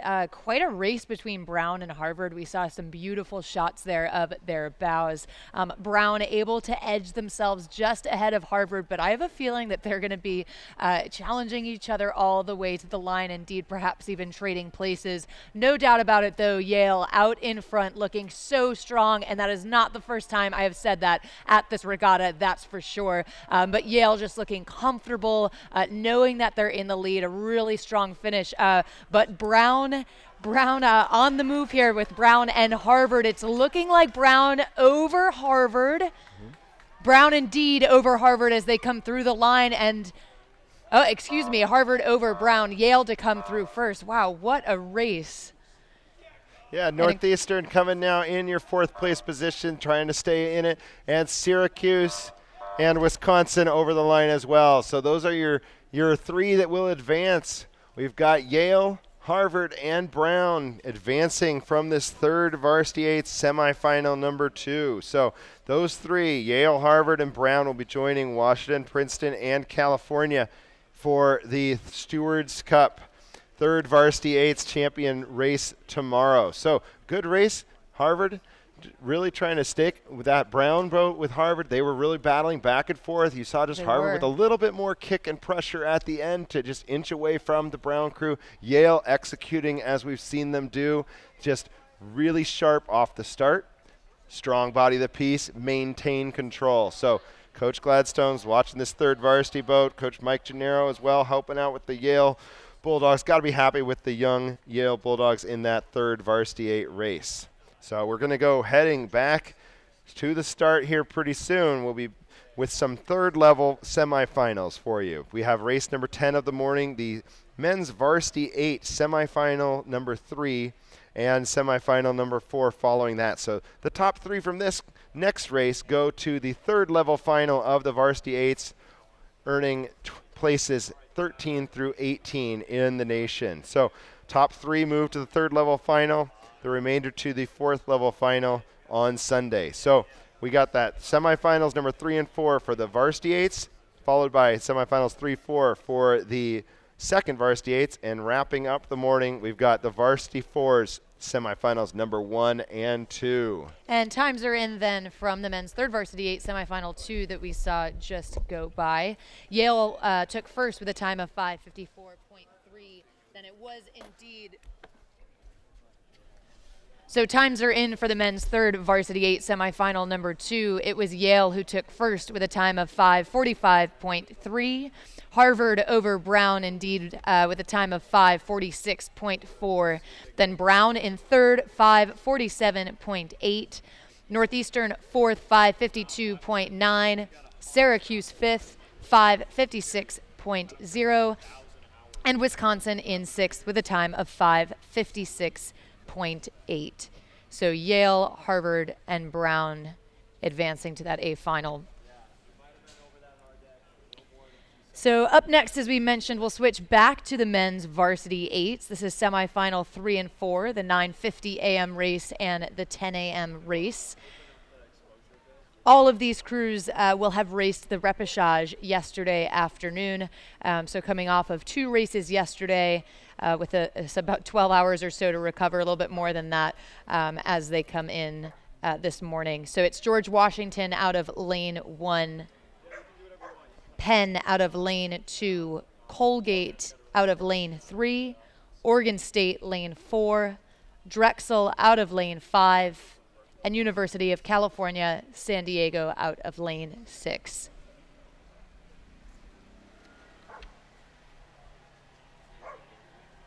On paper, it was Pennsylvania with the fastest times of this bunch. They finished with a 5:53.5 in repechage 3 yesterday. George Washington raced out of repechage 1, but they were just about a second or so behind Penn, so we should see some tight racing between George Washington and Penn out of lanes 1 and 2. Then it was Colgate with a 5:57.6, so third fastest time of this race. Then Oregon State with a 5:59.9, then Drexel 6:02, and University of California, San Diego with a 6:04.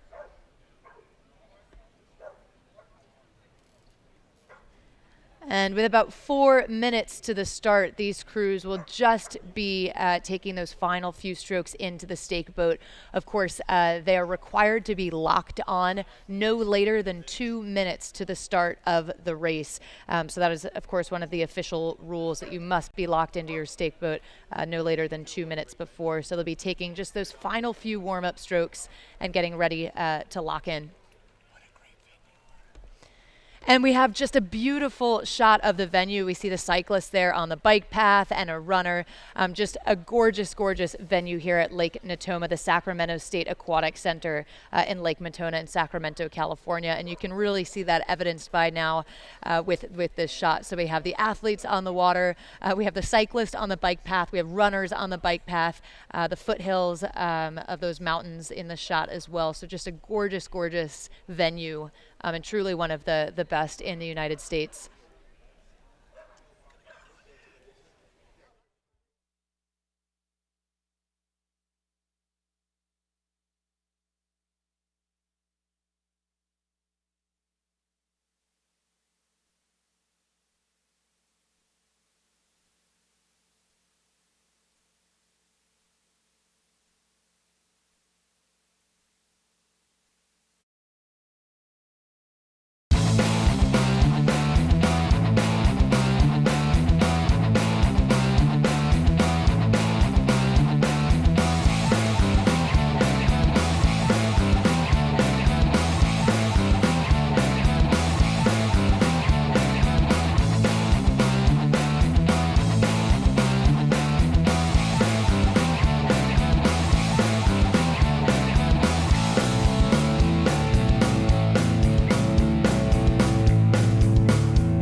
And with just about 2 minutes to the start then for the men's varsity 8 semifinal number 3. Again, the progression for this event is such that the top 3 crews will race in the C-level final and the third level final, where they'll contest for positions 13 through 18 overall in the event. So these deep events with many entries, especially in the varsity 8s, we see the C and certainly the D level finals. So top 3 is where you want to be, so that you can race for those positions 13 through 18 overall. So we'll see kind of similar strategy to what we've seen in the earlier races, getting out early if you're in that 4th place position, bumping up the rate, the stroke rate if you need to capture 3rd. And no doubt about it, some great racing ahead. We should be underway in just under a minute. Yeah, I think we're expecting to see a lot of talented crews here just coming out, and you're going to see a little bit more similar speed than we maybe saw in the heats yesterday. So these crews now, they separated out through the heats and the repechage races yesterday. These crews now battling for those spots. Every team, they know what their seed is going into this from their prior races, whether the Eastern Sprints, the Dad Vale, the Pac-12 Championships, and now it's mixing it up with crews that you have not gone up against this season. So not a lot of overlap. We've got in this first race George Washington, Pennsylvania, Colgate, Oregon State, Drexel, and UC San Diego. So 2 crews, George Washington and Pennsylvania, coming from the Eastern Sprints. Colgate out of the Dad Vale Championship, Oregon State from the Pac-12, Drexel from the Dad Vales, and UC San Diego racing at the Western Sprints here at Lake Natoma. So An interesting field. Not a lot of racing overlap during the regular season. Drexel did travel out to UC San Diego. They raced down at the Olympic Training Center in Chula Vista. Drexel doing a nice job there against some of the Western crews, coming away with some wins, falling behind to Stanford at that race. But great racing from Drexel in the early part of the season. So Colgate earning their way in the Varsity 8 for their first time here at the IRA Championships. A very good race from Colgate at the Dad Vales Regatta in Philadelphia. And George Washington, Pennsylvania, both coming through Eastern Sprints. GW doing a nice job. And then in the Eastern Sprints, Pennsylvania as well. So we've got our crews set. We're ready to get up at the start line here for the 9:50 start, and we have a start. George Washington there in lane number 1. You can see the blue and buff color of George Washington, Pennsylvania, with the red stripe across the white tops in lane 2 next to them. So early in the race, George Washington, good start, fast and aggressive from GW. Pennsylvania staying right with them. So Penn is the 16 seed in the Varsity 8s, GW the 13 seed. Colgate was the 20th coming into it. Oregon State 18th, Drexel and UC San Diego at 24 and 22. So what are we going to see for the race as it comes down the course? It looks pretty tightly packed between the 4 trailing crews, with Pennsylvania on the lead right now, GW just behind them. But the other 4, it's a pretty close race. It looks like, if anything, Oregon State is in that 3rd place position, leading the 4 crews from lane 3, 4, 5, and 6. But Penn, with a great start, Penn's moved out to, I'd say, 3 to 4 seat lead. Let's go out to Fred now and check out how Pennsylvania looking out at the front of the pack. All right, it's Pennsylvania in the lead by a half a length over George Washington. Then it's a toss-up between Colgate and Oregon State. Give Oregon State a half a seat advantage, if that's any comfort. And then it's just a half a length back to Drexel and San Diego. Drexel's got a couple of seats on San Diego. But the Quakers have about 5 seats right now on George Washington. And they're starting to push away, the Quakers are. And Oregon State's starting to come up a little bit. Oregon State's getting a little separation from Colgate. I beg your pardon. I think Colgate's just taking a move. Colgate in lane 3 has got 2 seats on Oregon State. And Colgate's trying to come up on GW. Steady as she goes for the Quakers as we enter the 3rd 500. Good swing in that Penn crew. Stroke on bow of George Washington. Let's see if Colgate can speed it up a little bit here and cut into that George Washington lead. And it's Drexel now getting the best of the crew in the outside lane here. UC San Diego, a full length up. But can Colgate mount a charge here? I think they're definitely getting a little bit more momentum now and traction against Oregon State. But can they pull up on the Colonials? Really good racing here. Penn kind of unfazed. I think they've lost a seat to the Colonials in the last 20 strokes, but they still have a comfortable lead as we come up to the last quarter of the race. Colgate looking a little bit high, but that's how they're getting their traction against Oregon State. Let's see if Oregon State now is rowing a bit longer than Colgate, but Colgate is feisty. They're really pouring it on. And with about a minute 20 to go, Colgate's got the advantage for that qualifying spot for that C final. Here they come. Pennsylvania stretching out a little bit more now on the Colonials.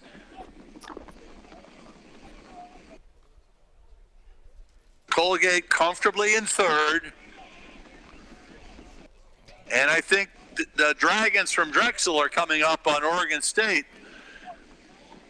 And that will be something to watch as they get ready to toss it over to the tower. Here you go. All right, so here's Pennsylvania in the lead. Coach Jeff Bond's got to be pretty pleased with this half-a-length lead right now over George Washington. That's stroke seat Bill Schmidt, the only senior on the Pennsylvania squad, but leading his crew down the race course, kicking that rate to stay ahead of GW right now, with Colgate running in that solid third position. Oregon State trying to challenge along with Drexel here for that third and final qualifying spot. Drexel's really cranked up the rating now in this final 500 meters.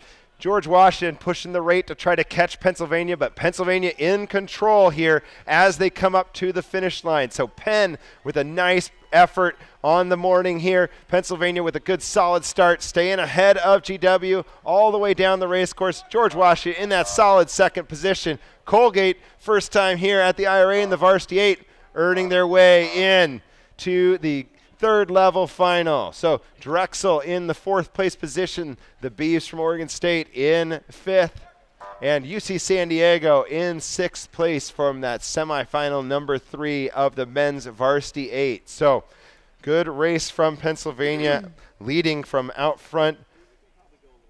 Pennsylvania and George Washington finishing at about 41 strokes per minute or so. So a nice aggressive attack. And indeed wonderful to see Colgate racing in that C level final as well, where they will contest for positions 13 to 18 overall in the category. As we know, Colgate's Varsity 8 won the Dadville Regatta for the first time in program history. They set a course record in the process. So again, that's their Varsity 8. But I think it speaks to the performance that we just saw, the talent from both the Varsity 8 all the way down to through the rest of the program. All right, and so we're going to go back up to the start line. We've got our last Varsity 8 semifinal. Semifinal number 4 is the 10 a.m. race. Wisconsin in 1, the Naval Academy in 2, Columbia in 3, FIT Florida Tech in lane number 4, Santa Clara in 5, and Hobart out in lane 6. We got 3 boats that'll move into that third level final, just like the previous race. And we can see just coming up to the start, flying up above from the drone. You got all the crews backing into the starting platform now. We'll be underway shortly. A quick thank you to the staff of volunteer referees from U.S. Rowing for putting on a great regatta. As Justin Moore said yesterday, running like a German train station here. We've got everything on time. Races have been run as well as any regatta that most of us have been around. So an excellent job by the IRA staff and the U.S. Rowing referees to keep everything running so smoothly today. So thank you for all of your hard work. We at the race really appreciate it. So taking a look, we've got the picture, a nice shot here of semifinal number 4 sitting up at the start line. So taking a look at the crews from the top left-hand side of the screen down to the bottom, we have Wisconsin.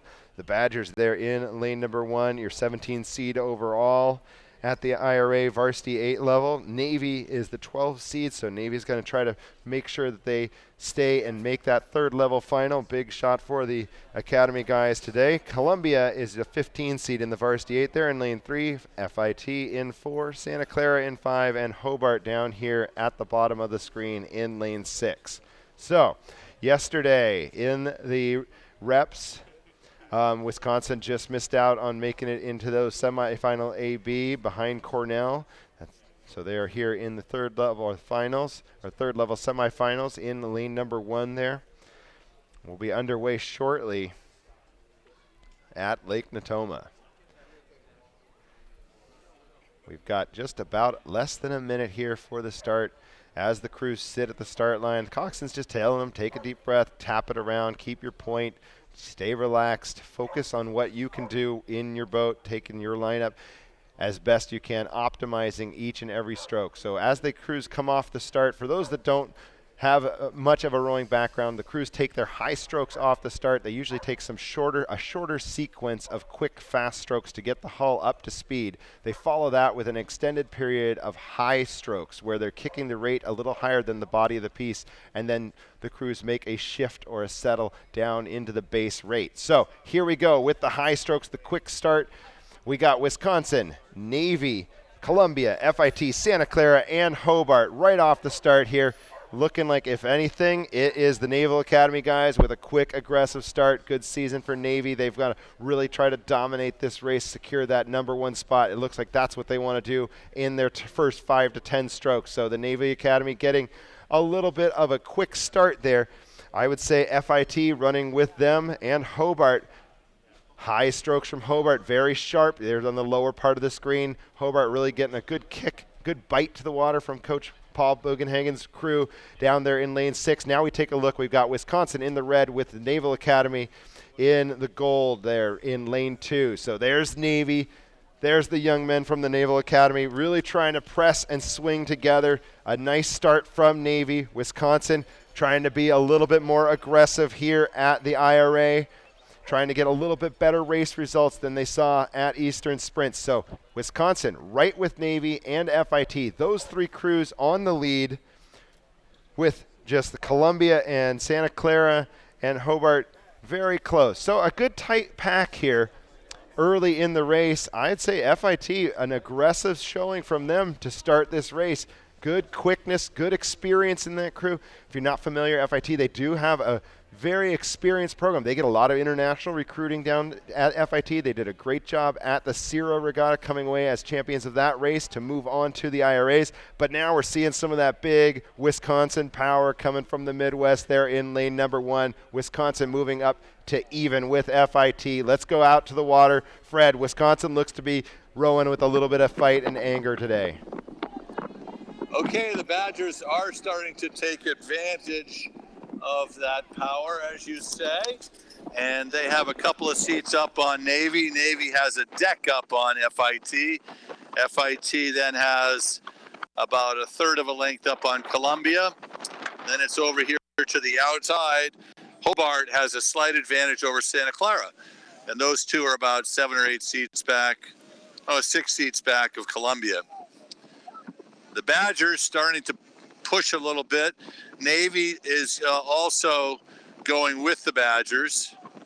Badgers have about a half a length up on the midshipmen. Midshipmen, again, couple seats up on FIT. Columbia starting to work their way back into FIT at this point. And I would say they're drawing level. Not quite level yet, about a half a deck back. But they're all leveling up with Navy. And they're all pressing Wisconsin. So we'll see what happens here as it sorts out in the second 500. The Badgers still trying to get a little bit more. Navy still in second. Columbia is in third now. Columbia has got, I don't know, the length of a baby's arm, as my dear coach Dick Erickson at Washington used to say, over FIT. So not much, however you measure a baby's arm. Wisco still with 6 seats over Navy. Navy a couple seats up over Columbia.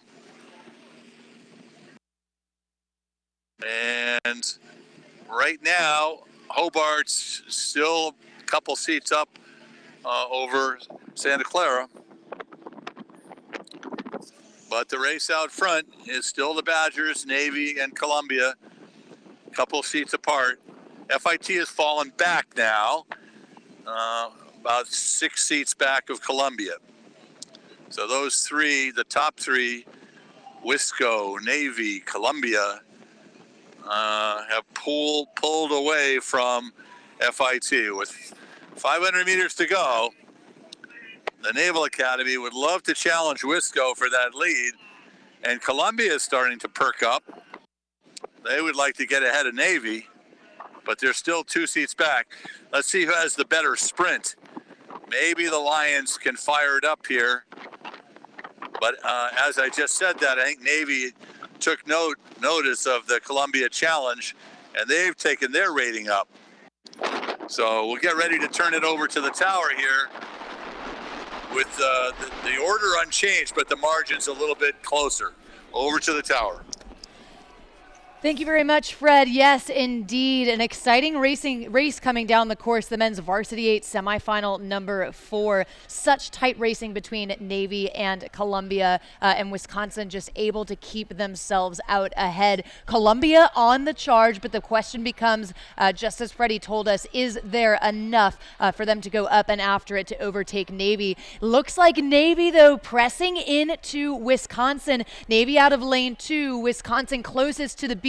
Such a nice press from Navy as they come through. I dare not call it yet, but no doubt about it. Navy is on the charge. Columbia picks it up. FIT keeping themselves in it, but look at Navy go. Navy just edging themselves ahead. A job well done from the Naval Academy. Such depth on that team and courage. Oh, Navy and Wisconsin ever so close. We'll wait for the official call, but incredible racing from both of those teams. Columbia as well, FIT. Then as the remainder of the course then comes through and Hobart, such great racing between Wisconsin, Navy, and Columbia. And what a push from Navy in the end, Steve. Boy, yeah, what a great race from Navy to just come down, and they stuck with their race plan, and then they hit that sprint, and you could just see the midshipmen just cranking that rate up, doing exactly what Coach Friedrichs was asking of them, just getting that power, but getting that pop with every stroke. They were just building and building speed. So great race by Navy to come down. I think we got it's an actual photo finish between Navy and Wisconsin. I think it could go either way with those two. It was that close right there at the finish line. But Columbia, nice job to secure their place into that third level final, kind of transition season for Columbia. They felt like they've been kind of a rising year for them. Team captains there in the stern, Caroline Hurley, a team captain in Coxon Seat, and Alexander Hedge, the co-captains, leading that charge for Columbia, doing a nice job to secure their place into that third level final for the Lions. So I will get those race results to you in just a minute. See if the Badgers held off Navy or if Navy came through at the end there. But it was those three, Wisconsin, Navy, and Columbia, who will move into that third level final with Pennsylvania, George Washington, and Colgate. So good racing this morning in those varsity 8 semifinals 3 and 4. As we saw all morning, the men's varsity 8 semifinals 1 and 2, great effort from the athletes in those two earlier semifinals. Same thing replicated in the third and fourth level. So good excitement on the race course here at Lake Natoma. The Pennsylvania guys heading back to the launch recovery area. Rest up for tomorrow, get ready for their third level final in the morning. So tomorrow morning we'll be bringing you a full slate of races from 8 a.m. We start with the women's lightweight double, moving into some of the lightweight men's races after that, going through the slate of the third and fourth level, 4s and 4-widths of both the lightweights, the heavyweights, and the lightweight men. We move into the 8s starting at about 9:20 in the morning. We'll move into the third level of the men's third varsities. We got the women's lightweight 8 grand final at 10:40, the men's lightweight 8 grand final 10:56, and the finale of the day, the grand final of the Varsity Challenge Cup, the men's varsity heavyweight 8s at 11:12. And a quick read of times from semifinal number 4. It was Wisconsin in first, 5:46.8. Navy in second, 5:46.9. Columbia third, 5:48.1. FIT in fourth, 5:48.3. Hobart fifth, 5:57.6. And Santa Clara in sixth, 5:59.5, which means that Wisconsin, Navy, and Columbia have secured their position in that C-level final, where they will contest for positions 13 through 18 overall. Wisconsin posting the fastest time at a 5:46.8 between those two semis, so about a second or so faster over Pennsylvania, who won semi number 3. Yeah, and Wisconsin and Pennsylvania were very close at the Eastern sprints as well. I think we'll see a great third-level final from those crews battling for that spot. So we move on now. We are back up to the start line. Second Varsity 8 semifinals, number 3 and 4. So the 10-10 race here just coming off in about a minute here. We've got Columbia in lane number 1, Pennsylvania next to them.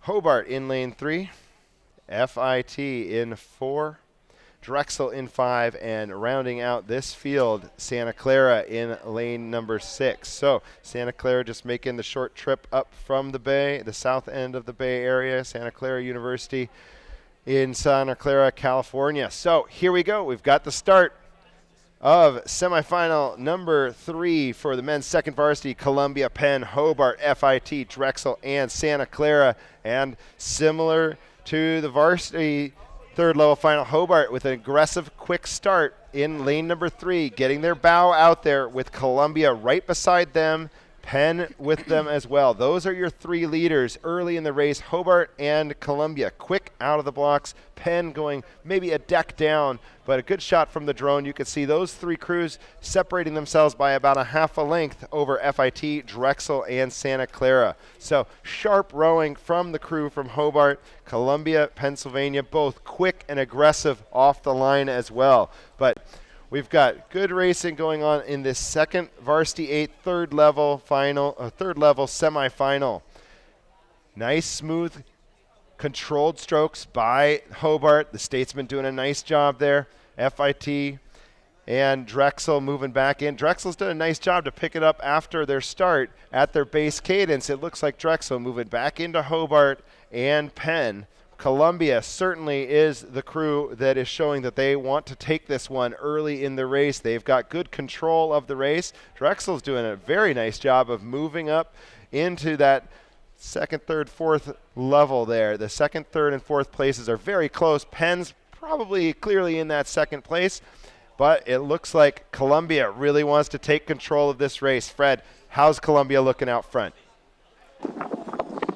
All right, indeed, the Lions from New York are out in front. Pennsylvania Quakers right beside them, but about 7 seats back. So the top echelon is going to be Hobart in third, but being challenged by Drexel out here in lane 5. Drexel is only about a seat or 2 down, and they're working hard to inch their way forward. Columbia full length up now on Penn. Penn has gained a couple of seats on Hobart, but Drexel now I think is taken over third. Drexel in third.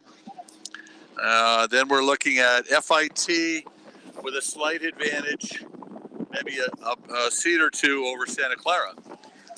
Steady as she goes for Columbia way out front as they break open water over Penn. Drexel is in second. Drexel's got 2 seats up on Hobart as we go into the second half of the race. See who's going to take a press here. Penn now looking long. They're reaching out, so they're taking a big move here. And they called for extra length, and it looks like they're getting a little bit of an advantage for that. But Drexel still wants to challenge Penn here. But Hobart not going away either. Hobart's also taking a power 10 here as they're trying to draw level with Drexel. Very tight for third. So that's where the race is between Hobart and Drexel right now. It's Columbia all by themselves out front. Pennsylvania with a good, strong advantage for second place. Drexel, wow, Drexel, you can't call it between Drexel and Hobart at the moment. Now Hobart's getting a little bit of a juice. Hobart coming up. Hobart with 2 seats on Drexel. So they reversed that. That's a 4-seat reversal. And whether they decided to put it down, we'll take a rating check on Hobart here to see if they're taking it up early. We got 600 meters to go, and whether Drexel's got an answer. Hobart at 38, so not extremely high for a third 500. Okay, 500 meters to go. Columbia all by themselves. Pennsylvania with a full length, not quite, over Hobart. But can Drexel mount a counter challenge to Hobart's push right before the 500. Hobart took it up and really said, we've got to get a lead now going into the last 500. So keep your eye on lane 3 and lane 5. That's where the money is to get into that C final. Hobart right now has the advantage. They look pretty polished. As we get ready to turn it over to the tent, it's Hobart with 3 seats up on Drexel. Over to you. All right, so we got Columbia on the lead. Got to be pretty proud of the effort from Columbia here. They were behind Pennsylvania at the Eastern Sprints in 13th place overall, with Penn in 12th. So a good race here from Columbia. Columbia putting together a good piece all the way down the race course. They had the lead. They had the strong settle.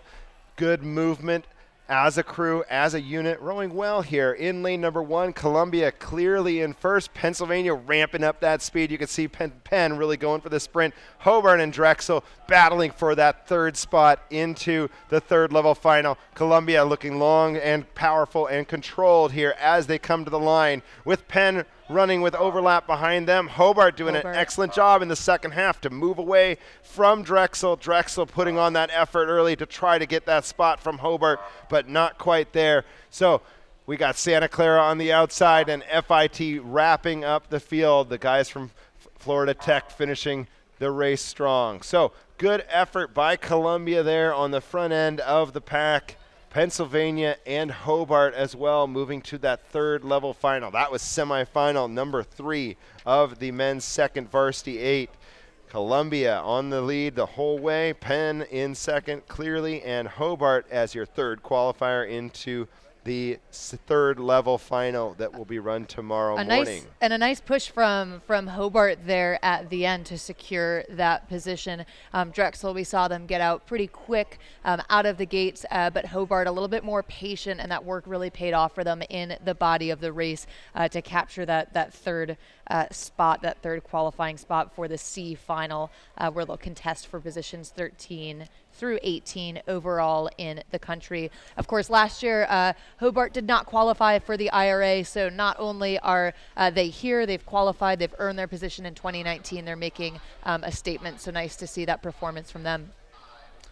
Yeah, so good race from Columbia all the way down the race course. Let's see what we got coming up next here in semifinal number 4. So semifinal number 4, last 8th race of the morning. The 10:20 race will be semifinal 4. We got Wisconsin in lane 1, the Beavers from Oregon State in 2, Stanford in 3, UC San Diego in lane 4, and outside in lane 5, 5-boat race in this one, George Washington University from our nation's capital in lane number 5. So just 5 boats with 3 to go through to the 3rd level final. Wisconsin, Oregon State, Stanford, UC San Diego, and George Washington. Some overlapping racing there early in the season. Stanford racing down at that race at the Chula Vista Training Center against UC San Diego. Oregon State and Stanford matched up a handful of times over the course of the year. And Wisconsin racing both of those crews out at Redwood Shores at the Stanford Invitational earlier in the season. So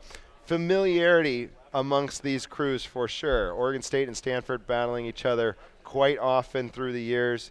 Wisconsin, Oregon State, Stanford, UC San Diego, and George Washington. And then we move after that, we'll move into some semifinals 1 and 2 with 3 spots to move to the grand finals for the varsity 4s. I'm excited to watch those races. We had some new faces in that crowd of races, and the semi 1 and semi 2 for those varsity 4s should be great showing there in the last 2 races of the morning. But the crowd, good crowd at the beach here at Lake Natoma. It's just excellent facility. We've had a good morning of racing, and we're going to finish it up. We got 3 more to go.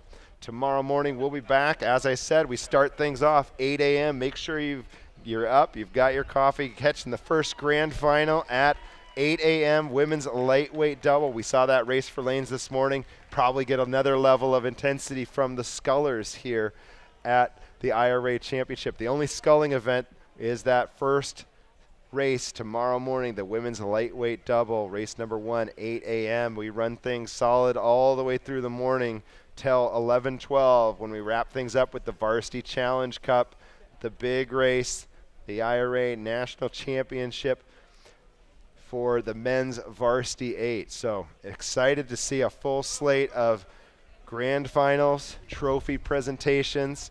We'll be doing those trophy presentations after the last race tomorrow. So stay tuned. It's an exciting day of racing coming up tomorrow from Lake Natoma. Here we go. Last 8s race of the morning. Semifinal number 4, second varsity 8s. Trying to see 3 boats will go through to that third level final. Wisconsin, the Badgers in lane 1, the Beavs in lane 2, Stanford in 3, UC San Diego Tritons in lane 4, and George Washington out here at the bottom of your screen if you're watching from the drone in lane number 5. So the 2 bows that are getting out early here, Wisconsin Badgers out front, the Beavs close behind them, less than a deck between the Badgers and the Beavers, Oregon State and Wisconsin. So Wisconsin's sitting up tall, really driving. Good, strong performance from Wisconsin here in the off the start. The Beavers trying to stick with them, staying close. Oregon State in the orange there, right in the center of the camera view. Badgers just right next to them in lane number 1. So Wisconsin, Oregon State, Stanford, UC San Diego, and George Washington. 3 boats going through to that third level final. Let's see what happens here. But clearly, Wisconsin taking the fast start, getting down into their base pace, and they've moved away. They want to lock this thing up early. Nice rowing by the Badgers, third varsity 8. The Beavers in the second solid position here. Good overlap between the remaining 3 crews with UC San Diego in that third position right now, but nobody really getting dropped. Stanford and George Washington in the mix as well. 3 crews moving on to the third level final tomorrow morning. So there's another shot looking in on the Oregon State boat. Bow of the Beavs there in the orange, Badgers in the red right next to them. You can see as they come up to the shoreline, we'll see Wisconsin will be in lane number 1, closest to the beach. The Beavers right next to them. Oregon State in lane number 2. Stanford in 3. UC San Diego in 4. And George Washington on the outside. But Fred, let's go ahead and hand it off to you. We got Wisconsin in the lead, looking hungry, looking aggressive. Yes, indeed. I think that Badgers have about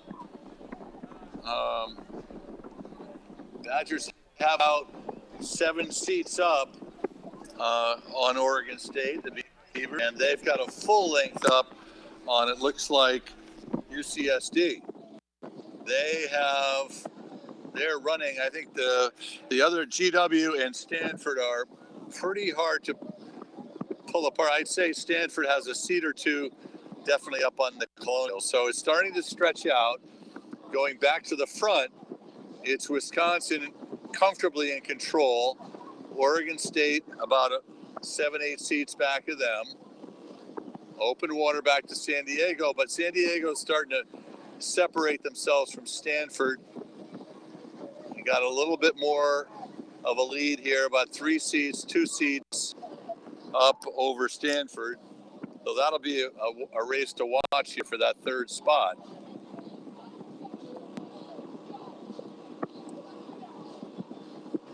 Badgers looking strong, trying to get a little bit more distance away from Oregon State. But can Stanford come up? That's the question right now. Can Stanford or George Washington challenge San Diego for that third spot? Stanford really working hard. I can't tell if they're making any progress. I see the bowman of Stanford right on the 3-man of San Diego. Not much to separate them, that's for sure. Let's do a rating check on San Diego, see where they are. Probably 37.5. 38, 37.5, exactly right. And Stanford's right there with them. So it's a knife fight all the way down. I think Stanford's bow is starting to creep forward. I think they've gained up a seat at least on San Diego. And it's easy to compare the black hull of San Diego versus the yellow of Stanford looking across the crews here.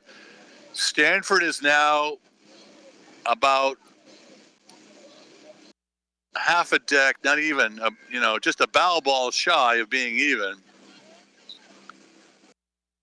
I'll have to come up with an analogy here. But San Diego is responding to the challenge as we're in the last quarter here. Wow, what a great race. Check this one out. San Diego and Stanford in the middle of the course. For battling for Nothing to separate them, nothing. Can Stanford jack it up? Who's got the better sprint?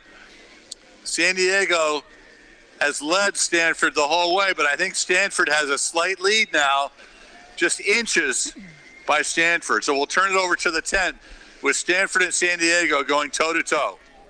Thank you very much, Fred. Indeed, San Diego and Stanford, what a race developing between them. Just an absolutely beautiful shot that we have right now, and just so close to call between these two crews, truly trading bow ball by bow ball. Wisconsin out ahead, looking very strong and powerful. San Diego shot off the start, but now it comes down between them and Stanford. Wisconsin holding that position so tight as we come through. University of California, San Diego, Stanford just behind them. It is certainly the Wisconsin Badgers to capture first, then Oregon State coming through to capture second, but that qualifying position is at San Diego as they come through the line, just ever so close between those crews, San Diego and Stanford. We'll wait for the official result, but what a race, Steve. Yeah, that was a really great effort from Stanford to not let San Diego, with that quick start, just run away with it. Stanford really locked in, tried to claw back in throughout the entire race, and then sprint through them at the end, and it was a photo finish. We're going to have to see which crew really took it there at the end. We're sitting right near the finish line, almost on the finish line, and I can't call how close that race was. You know, that's one of those races that you'll never forget for the rest of your life, independent of what exactly the progression is or what you're trying to qualify for. When it's that close and these athletes are so hyper-competitive and have trained all year, that's a race that you really remember. So we'll see what the official result is when it comes in. Yep, we'll take a look. We've got the photo finish camera here to check the result, make sure we see who actually is just ahead on which boat kind of surged there at the finish line. But a good row by Wisconsin, nice and solid, leading from the front, and good row by the younger men from Oregon State University to just get themselves into that third level final where they'll mix it up again with these other competitors from Wisconsin and whichever crew qualifies from Stanford and UCSD. But a good job by Oregon State and Wisconsin securing their way into that that final, third level final of the second varsity 8. So Columbia, Pennsylvania, Hobart, and Wisconsin, Oregon State, and then we're going to have to wait and see on Stanford and UC San Diego. I'm staring at the printer right now, waiting for those official results to come in. So I think they're just kind of confirming that result for us, but we'll have it for you in just a moment. Now, as we've talked about really all morning and all weekend, but especially this morning, this is what makes the semifinals just an absolute thrill to watch. There's just so much on the line as these athletes compete to progress and to place just as high as they possibly can. So we'll see here in just a moment what that result looks like. Up next, though, we have two more races of the morning. It's the men's varsity 4. Semifinal number 1 goes off at 10:30, so under 2 minutes. It includes Washington out of lane 2, Washington out of lane 1, Stetson out of lane 2, Boston University lane 3, MIT out of lane 4, Marist out of lane 5, and Navy lane 6. Yep, so we'll be seeing two great semifinals of the varsity 4s coming down here just shortly, and waiting for these results. It's going to be interesting to see Stanford or UC San Diego, which one? It was Stanford over the University of California, San Diego. So it was Wisconsin in first, 5:53.2. Oregon State second, 5:54.5. Stanford, a job well done and a race rode very well to capture third with a time of 5:58.2. Then it was the University of California, San Diego, 5:58.3. A great sprint from them and a great start. They really got off the line quickly, but Stanford was able to edge them. Then in fifth, George Washington with a time of 6:05.2. All right, so we're back up. You can see the start line. We've got the varsity 4 set up here. So different race category. than what we just saw. We got the Wisconsin Badgers rolling by the beach right now. Nice race by Wisconsin for the win in the semifinal number 4 of the second varsity. But the camera view, we got the drone up high looking down at the start platform for that first semifinal of the varsity 4s. You got the Huskies there in lane number 1, Stetson in 2, Boston University 3, the other team from Boston, MIT in 4, Marist in 5, and the Naval Academy in 6. We have a start. So the Huskies from Washington have been a powerhouse in this varsity 4 event. A lot of national championships won in the heavyweight varsity 4 with Coxon for Washington. So we'll see what they can do this morning, and it looks like we've got an aggressive start there from lane number 1. Very tightly packed here amongst the field, but Washington with just a little bit more pop in the first 5 strokes to take a couple seats lead over the field. So semifinal number 1, Washington 1, Stetson in their first time here at the IRA, trying to make their way into a grand final.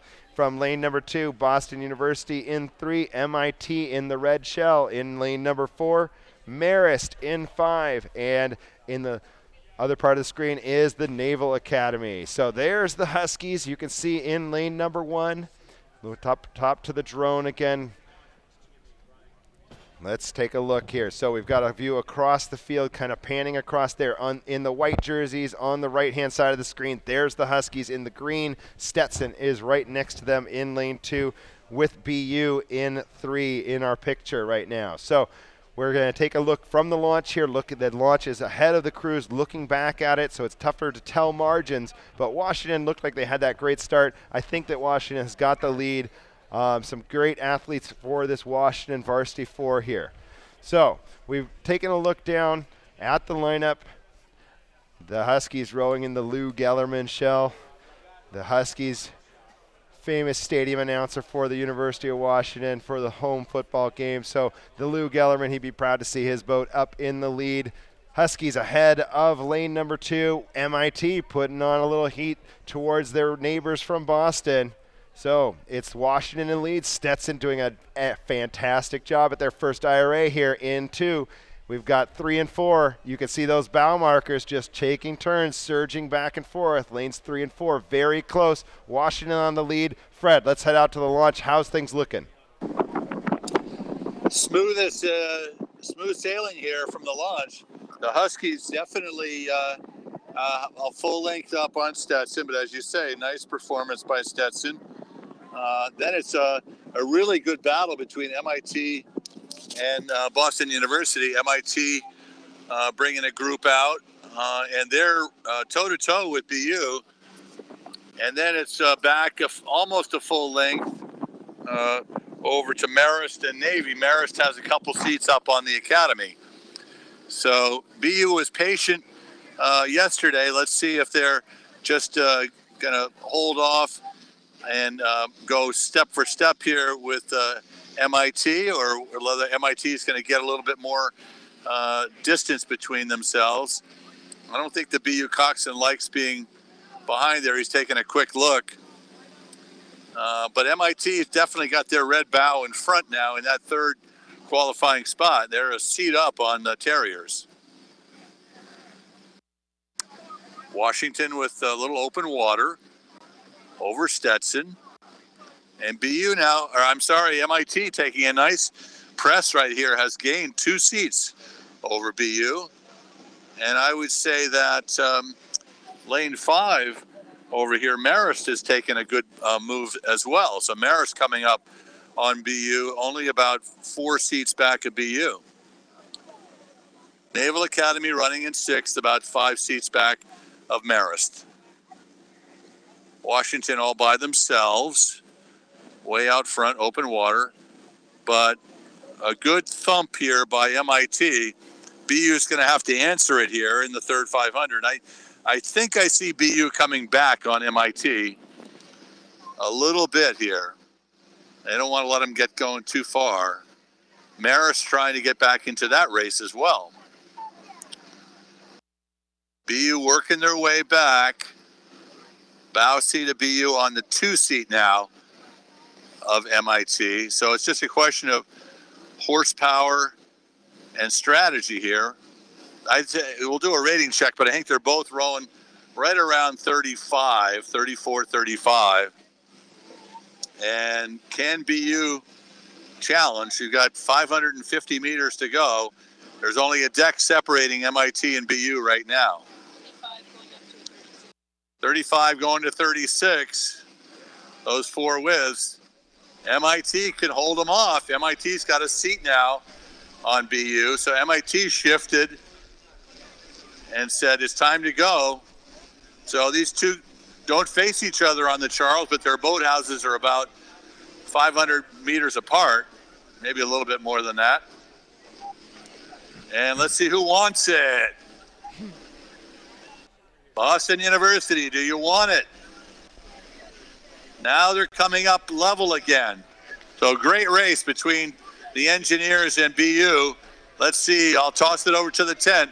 Now MIT shifted up. Wow, here it comes. Yeah, this is looking like a serious battle here. So you got Stetson there in the second place position, but these two that are in third and fourth are really gunning for it. And can they catch Stetson? I'm not sure about that, but MIT with a bite to the water there. You can see them kicking, trying to get that bow, making sure that they get ahead of BU. But what a race between these two for a qualifying spot into the grand final to contend for a national championship in this event. But there's Washington on the lead in lane number 1. You can see the white blades, the white tops. Washington Huskies in the white pocock shell in lane number 1 with good power and performance by the Huskies. Washington up front, but there's BU and MIT in lanes 3 and 4. What a fight with Stetson. They're coming back on Stetson too, so we've got 3 boats for 2 spots. Wow, Stetson, Boston University, and MIT right there in a pack. I think it's very close to call. I think that MIT and Boston University both really drove into that Stetson lead. I think Stetson. And then we'll have to see between those other two who was the qualifier. But a close race between those 3 crews with 2 spots remaining after Washington's win. So great race in semifinal number 1 of the men's varsity 4. Marist and Navy in your 5th and 6th place positions. Those two will be going to the petite final. Wow. Washington clearly ahead, and they will be moving on to the grand final there. So a good effort from Washington Huskies. Boston University, what a try to just get up there and get their bow into the mix there. And those two crews, just the effort being driven between Boston University and MIT, were just forcing those two to really make up ground on Stetson there in the last 500. And Stetson did a good job to respond. Nice work there, and I think that they will be moving into that grand final. We have to go and check these race results, though, because between those 3 boats, I think we were definitely less than a second separating them, probably less than a half a second separating a couple of those crews. So exciting race in our second to last one of the morning. Next up, semifinal number 2, last race of the morning, the 1040 race of the men's varsity 4s. Look at that. That is some close racing there. And Thank looking you, like 2K, looking at the camera here. Stetson just ahead of MIT with BU in that 4th spot.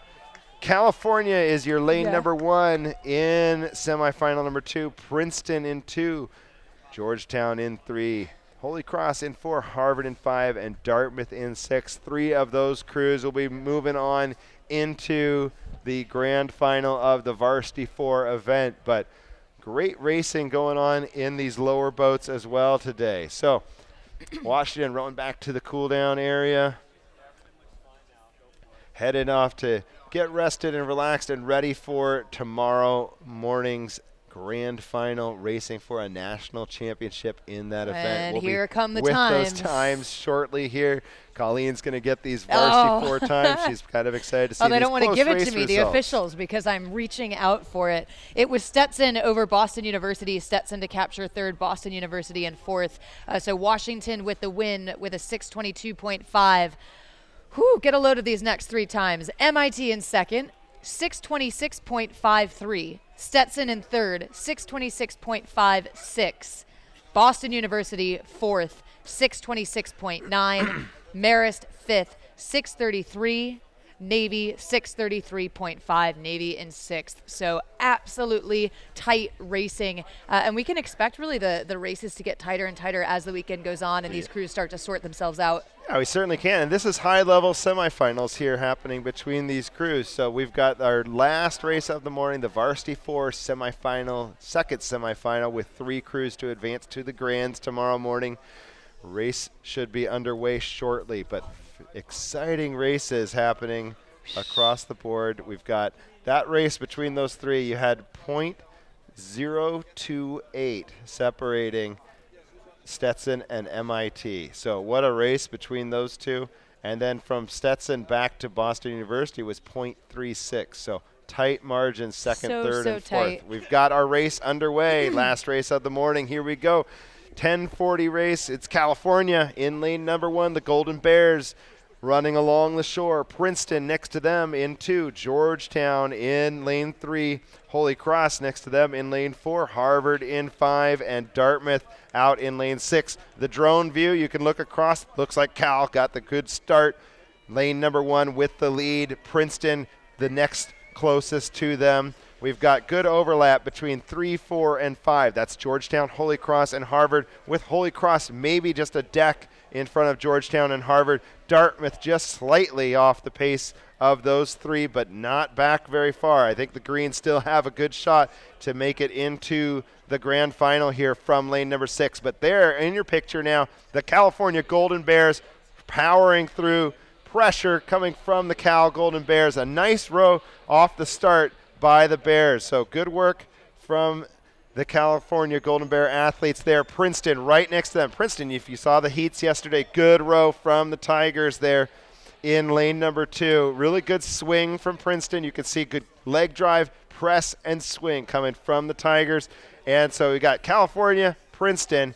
It's looking like Holy Cross, Harvard, and Georgetown are in those next spots. Harvard with that solid third place position now. As we get up top and look down from the drone, you can see that it's Cal and Princeton pretty tight up front. Harvard in a solid third place position with 3 remaining boats pretty close. It's going to be a good fight all the way down the racetrack. So, Fred, how's it looking?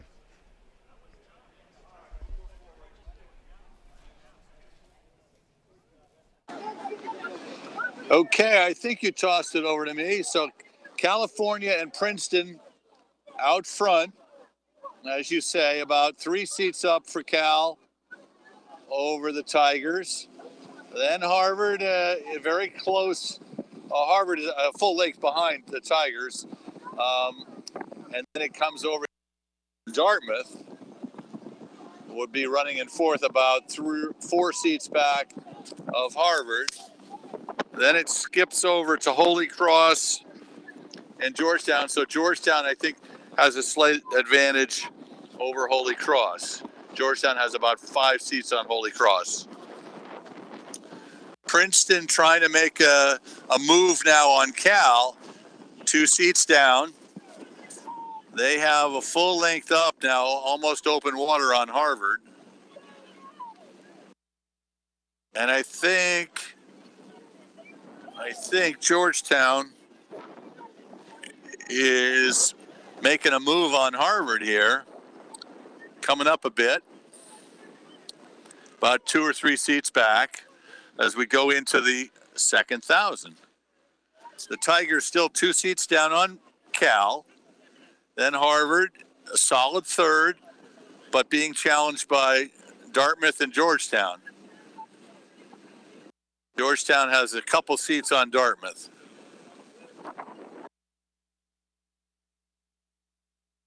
Let's see if Harvard can bring it up a little bit and get a better grip on 3rd here.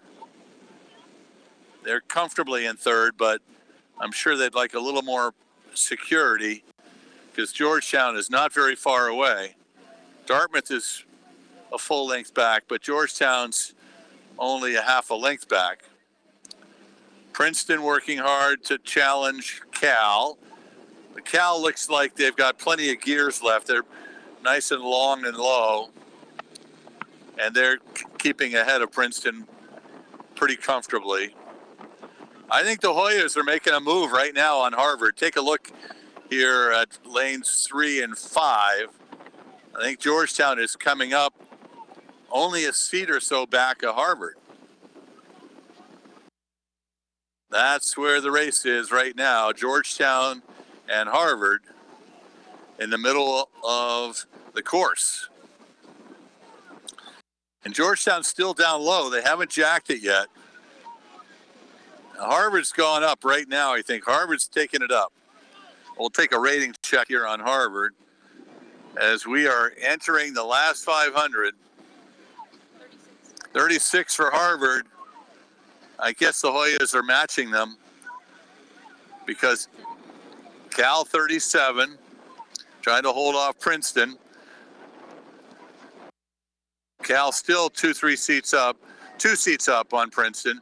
Princeton's making a good go of it over there, keeping California honest. Harvard's getting a little bit more away from Georgetown, but Georgetown's right there within striking distance. Now Georgetown just shifted. Georgetown is caught Harvard. This is very exciting. Georgetown has just caught Harvard, and they've got about 300 meters to go. I'll get ready to toss it to the tower. Now Harvard is responding. Very good race in the middle of the course. Watch Georgetown and Harvard. Over to you. Well, here we go again. We had that great race in the first semifinal. It's looking like another great race is going to stack up here. So Hoya is coming up, trying to move through that Harvard boat. Harvard stuck down with the rate a little bit lower, conserving. Can they push that rate higher now? Or will the Hoyas lift it and strike and get that last qualifying spot? But along the shore, California with that lead. Cal looking excellent along the shore in lane 1. Princeton doing a nice job. Solid second place all the way down the race course for the Tigers. Harvard really pressing. Georgetown right with them. We're going stroke for stroke, these two. It's going to come down to probably who's taking the last stroke to hit the line. But Hoya's moving. Hoyas are moving well.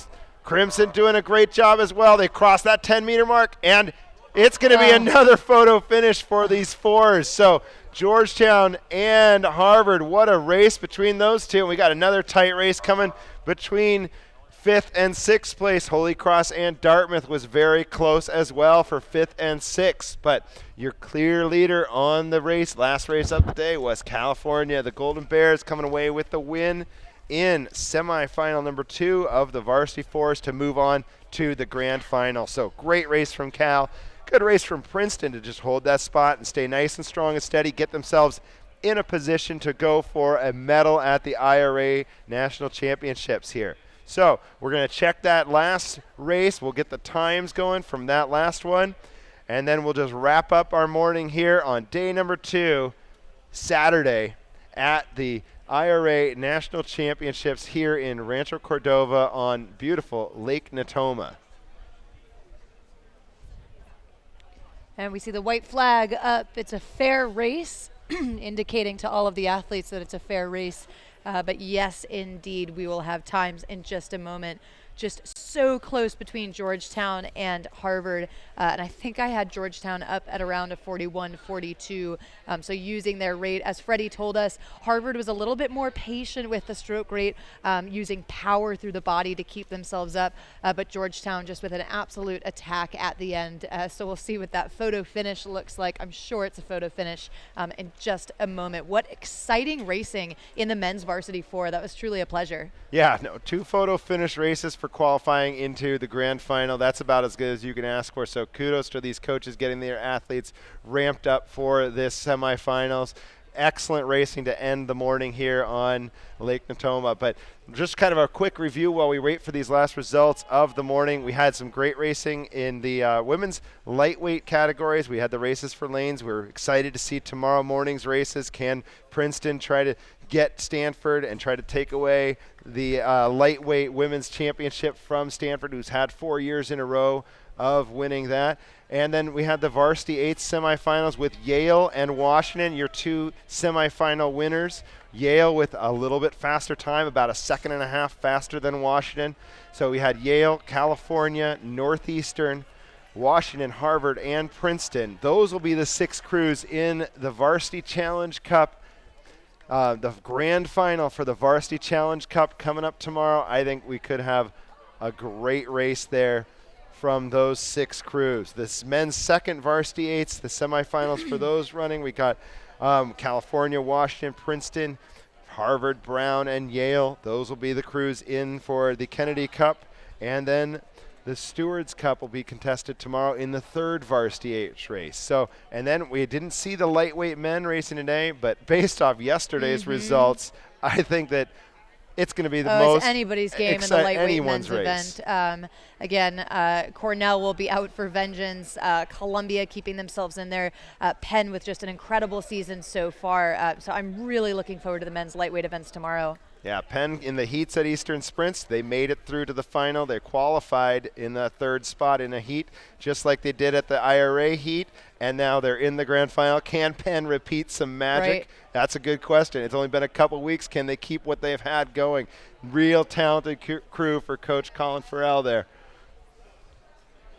You know, and the interesting thing about Penn, too, as well, is I think that they knew on the squad that they had this power and they had this level that they could take it to. So while it might have been a bit surprising for folks at Eastern Sprints, I had the pleasure of commentating the Eastern Sprints Championship along with Fred Schock, whom we've heard from the water all day. While maybe some of the spectators were a little bit surprised, from what I've read and what I understand, the Penn team kind of knew that they were building toward this. So be keeping an eye on the Penn lightweights, the men for sure tomorrow. But times are in, so sure enough, give those a another quick photo read. finish here. And it's California winning that semifinal, number 2, in a time of 6:25.6. Princeton was second, 6:27.2.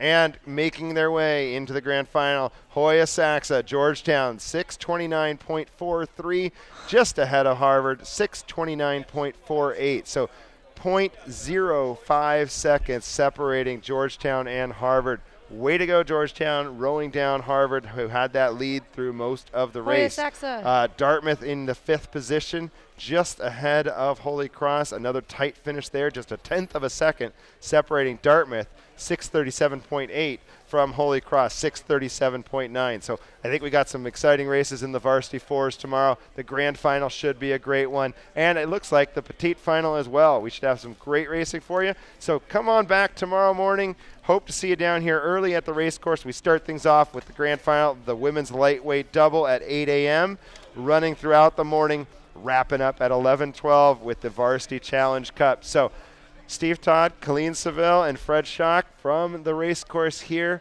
Thank you to all our volunteers. Thank you to the Sac State Aquatic Center and the California State Parks here. What a venue, what a race. We will see you tomorrow morning. Thank you for watching.